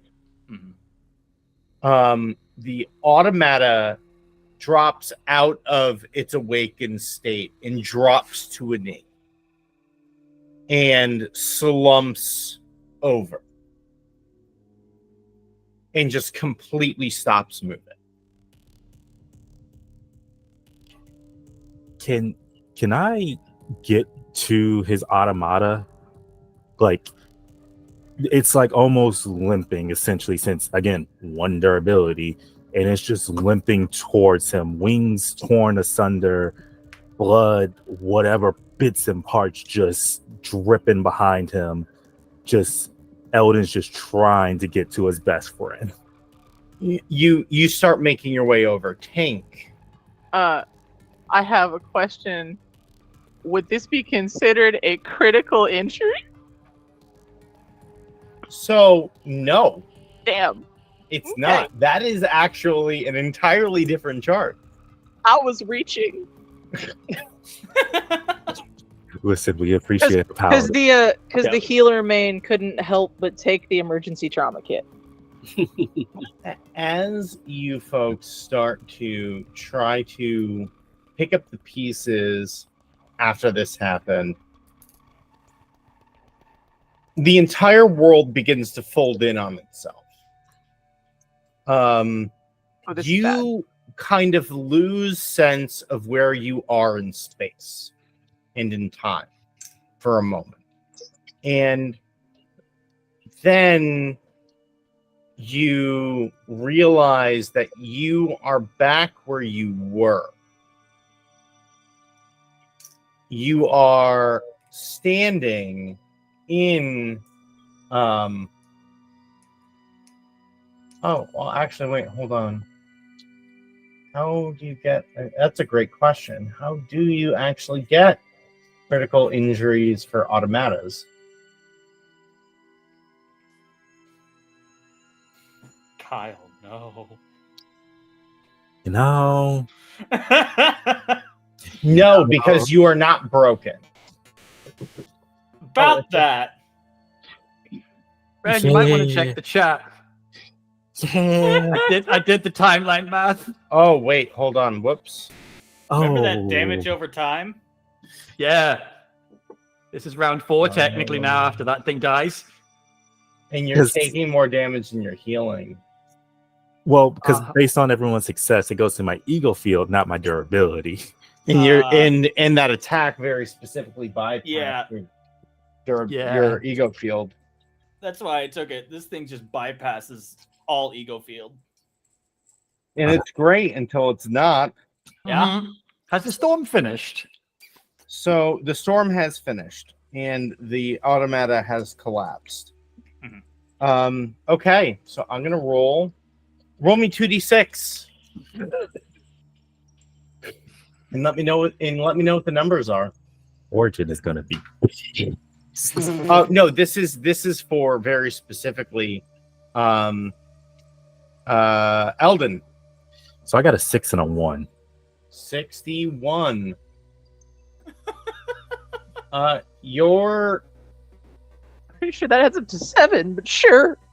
so well, this is the critical injury table Isn't around the for 60 automata. death? So it is Yeah.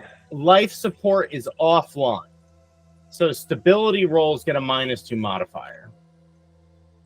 It will take roll me 2d6 again. Why is it? It's 6 and a 4. Why are we doing this today? So it will take 10 repair shifts to fix your life support. Damn. And your automata also collapses. I imagine it as it's like it's getting there. It's getting to Jerry. It's reaching out to Jerry. It's right there. But Eldon is okay. Yes, Eldon is fine inside.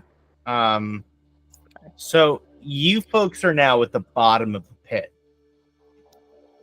And you look up and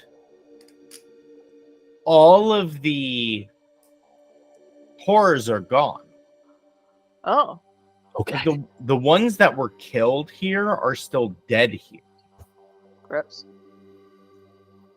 And you get finally overcomes. This is Administrator Marbus King. Pilots, please respond. We're just going to keep doing this every couple of minutes until we hear back. I want ice cream for dinner, motherfucker! Do I hear this because my automata is down? Like, do I even have comm? You have a headset that is tied in that is not automata specific.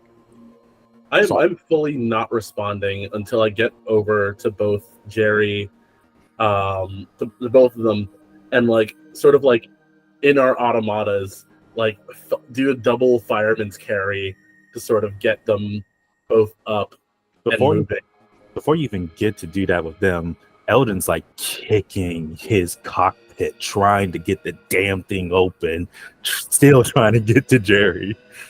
Roll me a strength one at a stress because your automata broke down. You're trying to get out. So I would like you to roll a strength close combat or strength endure to try to kick this door open. Strength, endure. Mantis, We're gonna do that. Do we carry them back? And Has Tom's mech calmed the fuck down or not? Oh yeah, the mech is collapsed. Yeah, the It mech is collapsed. Jericho is Okay. collapsed. Jerry is silent in the cockpit. so I got It is. Yeah. Okay. The mech has also reverted to what it looked like before, so it's just the cloak and the red nodes that are now dormant. so I got Um, 2 fails and 1, 2, 3, 4, 5 successes. Damn. Okay, you kick the door open. It's going to take 4 shifts to fix the door that you just broke. I can hear Origin just screaming at Eldon because it's already in a bad state. Now it's like you got my door wide open. It's just like, Patty, I'm in pain. Yep. Ow, bitch! you do register a life form that is alive inside of Jericho. You are able to verify through scan that Jerry is alive. Do I have the ability to send video, and was video able to be recorded through Manticore during the time of the storm? You have full you have it all from your perspective. So Yes. you could see people disappear in and out, but you do have full recordings of everything that happened. It's very much Jericho changing is what I'm looking for. You absolutely have that. I'm going to send that to King and simply say, orders. Jerry is alive. Jericho down. And I'm trying to rip open Jericho's door like I'm trying to find a hatch. Like, Oh wait, yeah, no, I'm gonna do the same, but like with my mech, with my automata. You folks are able to get it open, and Patty, you get the extract orders top priority. Leave Jericho. Jerry is to return in one piece. Confirm. When you open this hatch, Jerry is alive. His hair, which was like jet black, is now stark white. Eyes are open, catatonic. A blood vessel has popped in one eye, and the scar is fully red. There are tubes and wires eating into his skin, almost like Jericho was trying to fuse Jerry into it. is there a way that I can feasibly get him out of this without causing more harm? So you folks are. So I need. So you can do a group check of the people who are there doing it. It would need to be a empathy medical or wits medical. Would the emergency trauma kit help us in this situation? Yes, it would. It would give you +4 dice to the check. Okay, so I'm going to manipulate the hand of Gerald to basically act like kind of a bridge to wherever that hatch is, because there's no sense in me going all the way down and then all the way back up. So I'm just gonna, and I'm just gonna walk over there, get in there, see this, and go, oh no, and just pull out the first aid kit. I'm gonna do empathy and medical because that gives me 8 dice Oh, Yeah. that's better than mine. and plus stress. Oh no, it's a group check, so you both roll. Okay. I'm also rolling for this because I'm there. But Yes. that's one success, one failure there. Okay. Thanks, Mom. Don't forget. Anytime, kiddo. I will observe the area in case anything else shows up, because I do not have medical. So no failures, but that's 8 successes. Thanks, Patty. 1 success, 1 failure, not the stress die. Okay, so you folks as a group are able to fully extract Jerry safely And from I'm, Jericho. and I'm just holding him close. Like it's that weird kind of like he's carrying him, but almost like hugging him at the same time. As you pull Jerry out, you almost hear a hiss from Jericho. It's like it's one of those things where it's like you're not sure if you imagined it or not, but it's like you could hear it hissing as you're pulling Jerry out. As you're doing this, a transport is slowly lowering down, and it drops a magnetic winch that connects to Jericho, and begins to haul Jericho out of the hole. Mantis, should we really let Jericho go back after what it I'm- just did to Jerry? Gonna check with King that that's what's supposed to happen. If not, I'm gonna aim the railgun at the transport. It's by my order. Go. I'll All then send res- Mantis King's order. Mantis Oh. is like way too concerned with Jerry's state to even like. She does not have the mental space to deal with like the Jericho of it all. Please, please get Jerry in one of the. Please, all units who are able to, please return to base and bring those who are not able to get up by their own automata's power up here immediately. I think Eldon's flipping off Jericho too as it's going up in the air, just like because he heard that hiss. He heard the conversation between Origin and Jericho, and he's just like, I think Tink is gonna get back in Gerald and basically let Eldon know, hey, you need to take a ride with one of us because what is it, light speed or what? light speed's down, Yeah, but light Origin speed's is down. So I don't know who you want to ride with, but I need to drag light speed over to where the transport can come back because hey, we have 2 down. I'm gonna go with Mantis. If you can take care of him, he's a little grouchy, and Eldon's just hearing Origin just grumbling, cursing, because again, We'll get him fixed up. We'll get him fixed up. he's aggro. Just I got other things to worry about as he's like hailing Mantis over to let him inside to get him in his best. Yeah, no, you guys are both getting in the ship. Yeah, in the automata, absolutely. As you folks get back to base, Jerry is immediately wheeled on a gurney to medical. It will take weeks for Jerry to fully recover. And even when Jerry fully regains consciousness and is able to return to dispatch, Jerry will never be the same. But at the end of the day, after you return, you folks are able to learn more about what actually happened. This anchor is a relic that was found to be able to. Originally, this base was created as a place to build and then use this to seal that multi-dimensional being away. And then it was the extraction of it that created all of this.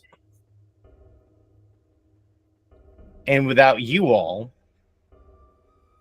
it wouldn't be possible. Tink? So after we've like all gotten back up, it's probably been a few days, we've been debriefed, we're all checking in on Jerry and stuff like that.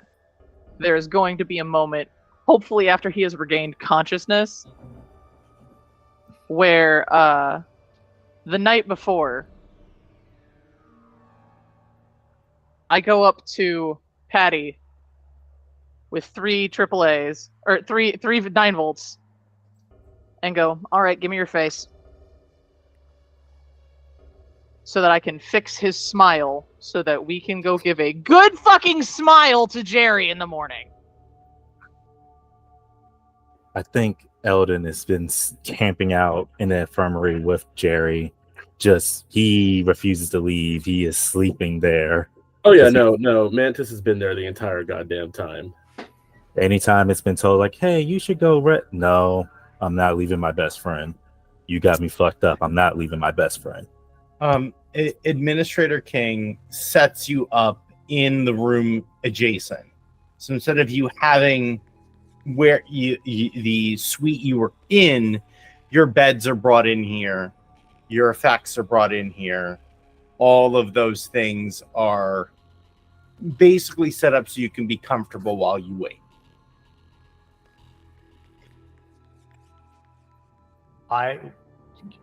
You got some time, or Oh no, you go ahead. You go ahead. I will let Tink fix the face, but I will let Tink know I don't think Mantis will let me near. I don't think Mantis will want me near. Maybe if you're not so creepy, it'll help. I have reported an attempted desertion and what happened to Administrator King as per my directive. He didn't actually attempt anything. And I'm pretty sure King knows that, because we all stuck around and saw this through. I'm aware, but human emotions are temperamental. And I don't want to make Mantis feel worse right now. Jerry's alive. Jerry'll mend. Jerry's part of this team. If you think it's best, we'll go. I just don't want to upset Mantis with my presence. Well, the smile might help. Mantis, you get a record of everybody's basically what the full reports are for everyone's like the debrief reports for everything that happened here. Even the ones that you are able to find are heavily redacted. But even within those redactions, you notice that there is mentions of people being individual members of the team being under incredible stress when they arrived, but no specific mention of that at all. Just conveniently left out of the official reports. Interesting. So in theory, I'd have no way of knowing that that Patty made the report. Patty told you that Patty made the report. And if you ask Admin King is very clear that King did get that report. But given the circumstances, did not find that it was important to add at this point. Okay.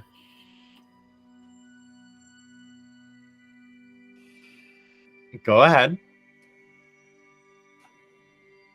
What happened to Jericho? Valid question. Yeah, that is a good question. Like both me and your mechs are just they ain't doing good. Did I get to scrap Jericho to repair Lightspeed? Because I would have. Oh, I mean, Don't do no. That is no. Don't So, give that to Origin.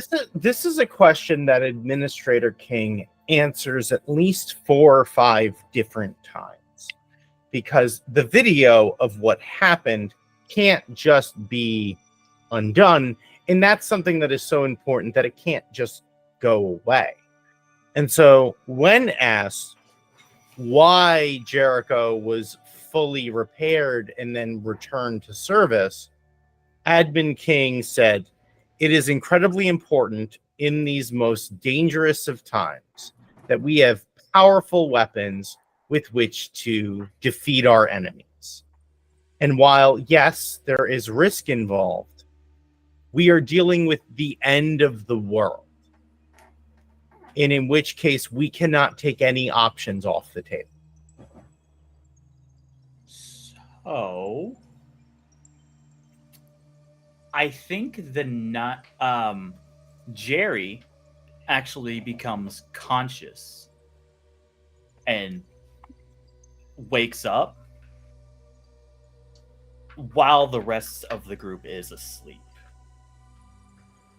and sees this loving family around him. And I'm sure Patty is off doing Patty things, because Patty doesn't sleep. Paddy's probably just chewing a battery and like in the room, just relaxing. You see him the pop rock effect. He does have new batteries. Mm-hmm. You just get that softer smile. Morning.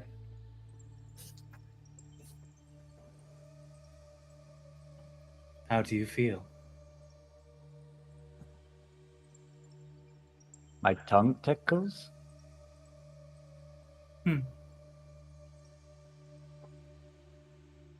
Will you do me a favor? I don't like this sort of observations going on, but yeah, continue.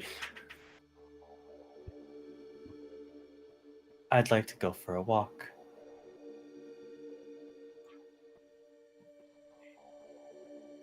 You will see, because again, like Patty has the eyes that are normal, Mhm. but they're like you can see them glow. They're gonna look at Mantis and then look at you, as in like they're not hiding it. They're like,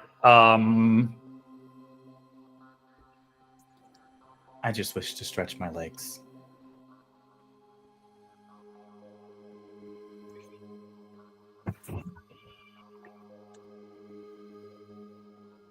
It is fully asleep right now. Mhm. It's Ooh. night, so King would be asleep as well. Oh Yep. no, absolutely not. Wonderful. King's immediately getting a message like, subject is awake, wanting to walk. Good. I'm in the commissary. Bring him right out. Very well. I'll take you on a walk, buddy. Go, let's go. Oh god, it all feels bad. I'm sorry I made a lawful character that's kind of twisted. Please, lead the way. Oh no, it's not you, Patty. You don't feel bad. That feels bad. Yeah, I'm aware. I'll lead you to commissary. That's not Jerry. That's Jericho. I'm aware. Yep. As he's leading me, I'm going to try and break off and find Jericho.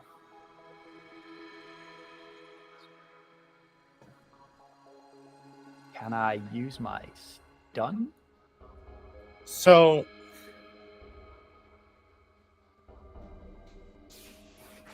I have a taser pistol. Would Patty have thought to Do wake any of us? Because No. Jerry did not say not to. So I'm going to say that commissary is in the same direction as the hangar. So you folks start heading through the commissary, and Marbus just watches and watches you walk right past and gets up and joins Patty and follows you. I don't think Jerry's getting in is just going to stand there. Not crisscross applesauce like before, just stand there and stare at it. After like a long, so Marbus has this tea, well buttered, well salted, and it's just watching silently for a long time, and then just goes, Cadet Jericho, report. And that's game. Okay. Damn. So we're gonna need a part 2. Yes. Thank you so much, everyone. Excellent game. That was so good. This has been Eldritch Auatomata, which again is a new game that is just finished being backer kitted by the folks over at Gehenna Games. They make dope games all the time. And this one was over 1,000% fucking funded, absolutely ridiculous stuff. This is my first time running it. This is all of our first time playing it. So like this is just out of the box, us figuring out the rules and playing too. So if we had this much fun, y'all should too. Let's start going through and let's talk about everyone here. So folks, you know, we're going to want to do introductions. Tell us about us. Tell us about what you do and where people can find you on the internet. Let's start with, let me see if I can do this in reverse order. Kyle, you're first now. I think you were last. Yes. Damn it. You're good. Okay, go. I was across the last. Hi, I'm Kyle. It's now daylight. And I'm completely fine with this. I absolutely adore this game. I really want to run this. So you can find me potentially DMing this when it eventually comes out. You can find me on Start Playing at Just Kyle. I run TTRPGs as a career. I also get to do wonderful things like get to be a player for the wonderful Wrenound Dinner game. And I'm also on Thursdays playing in a completely underwater version of 5e. Playing a... Essentially think of a sentient ship person is the way I'll describe it, who's having some real emotional issues right now on Thursdays at World Requests on Twitch. But if you're looking to hire me for a game you want me to run, I can do events as well for like team building exercises for parties or companies as well. Please do let me know. And I'm currently also working with Daylight Forge. I'll be writing with one of their projects. So do go check that out as well, please. That is exciting. Thank you again so much for joining in. This has been an absolute pleasure. Speaking of absolute pleasures to have at the table, Blackwell, you're next. Hey everyone, how y'all doing? My name is Christopher Blackwell. Again, just call me by my last name, Blackwell. I am your everyman. I am here to show you that, hey, you could do this too. And you can have a badass anime moment and possibly almost kill your character. You can find me on my socials, on TikTok and Twitter, because I don't have a Twitch. Why am I always getting Twitch and Twitter? Anyways, I hope y'all enjoyed the story. I am tired. Just as it is daylight for Kyle, it is almost 2 a.m. for me. I got a kaiju who wakes up at like 8 o'clock, 7 o'clock in the morning. It's going to be fun. But this was fun. So I hope y'all have fun too. Thank you so much. Oh, just in time, Tom. Can't hear us yet. We're waiting for Tom. It's your turn. Tell us about yourself. Hello, everyone. I'm That One Warlock. I make the saddest characters you've ever seen on the internet and make them worse for everyone else. And I apologize. You can find me across all the social medias at That One Warlock in some way, shape, or form.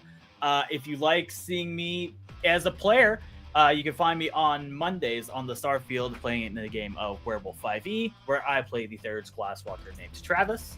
On Tuesdays, you can find me on Game Raider Girls Twitch channel playing in Realm Walkers, where I play Backer Jostrums, the Circle of the Moon Druid who wild shapes exclusively into dinosaurs. On Wednesdays, the 14th, I will be returning to New Rallis on the Dice and Autism Twitch channel. We've been on a break, and we're coming back, and I'm super stoked for it. You come there, you can see me playing as everyone's favorite Dilf, Connor Hottison, the Bloodhunter Barbarian, who is just a big old werewolf with a dad bod. And then on Thursdays, you can find me with the ever so wonderful Just Kyle over on World Tree Quests for Fathoms Below, where our characters, again, butt heads. And I play everyone's favorite underwater twink, Ariel, the Sea Witch, who is starting to learn about their family if they can get to the house after we have some combat with a kraken. That's happening. And yeah, that's where you can find me. All right. Let's get to Diamond. You're next. Hey everyone, Patrick Diamond of Diamond Quality Cosplay and Diamond Quality Photography. As is evident, I do cosplay and I do cosplay photography. I'm also kind of new to this circle of doing online live D&D and TTRPGs in general, and I'm having a blast.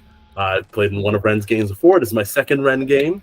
I'm actually at some nebulous far point in the future going to be playing with Tom and Kyle in their Thursday game, Underwater D&D. I'm going to be playing a fathomless warlock by the name of Architeuthis Mari. Essentially, I like to say he's a Jehovah's Witness, but for a giant squid. Hell yes. Hell yes. God, I love I'm that. so excited. But that's me. All right, Dice, you're up. Hello, I am Dice Goblin Black Cat on basically all platforms. I am also a dice maker, both for Dinner and a Game. Hopefully we get some cool stuff with that soon, but also for my own business at Fate and Fortune Dice. Yes, Tom is showing off the customs that I made for them. But I do have currently a 30% off sale going on, and additionally, until the end of August, at least any sales that are made, 50% is going to PCRF. And you can find me here mostly, either being repeatedly beat up by Ren in a variety of different settings at this point, and I look forward to all of the ones still to come. Just wait. There's more horror films coming soon. I can't wait to probably get slaughtered. And then every other Friday, I play in the Cyberpunk Red game, where I get to play Dr. Elena Schneider, and she is the psychotherapist keeping our group together. Yeah, with her emotional support tortoise Roche. That is amazing. Thank you all so much for being here. I have had such a great time. And folks, again, my name is Wrenound, aka Ren. I am a queer, non-binary, Latino, TTRPG and LARP game designer, writer, player. You can find me right here. After Gen Con, I'm going to be starting my first ever actual play campaign that I am calling Paint the Town Red. It is going to be an alternative version of Monsters of the Week that's going to be gas lamp themed. So that's going to be a lot of fun. I'm also soon going to be scheduling my next horror game, which I'm going to be running another, this time more Cenobite flavored RPG nasty Tales from the Megaplex. So keep an eye out for that as well. I can be found as Wrenound on almost every social media except on Twitter, where I'm Wrenound Gaming, because Twitter can't let me have nice things. I'm also available on Start Playing under that same tag. Thank you all so much for being here. You could be anywhere on the internet watching anyone, you're hanging out here with us, and I think that's pretty fucking special. I don't know if we are going to be doing a raid. I don't know if there's anyone to raid, but we generally look for a raid at this point. So if you folks want to hang out, join us on, come and see us on Twitch. We're finding a raid right now. We're going to go raid another super amazing TTRPG creator so that we can keep the good times rolling. We're going to go ahead and we're going to throw it over to the end and get that raid going. Please, folks, have a good night. Take care of yourselves. Take care of each other, because if not, who the fuck is gonna? We'll see you next time. Bye-bye.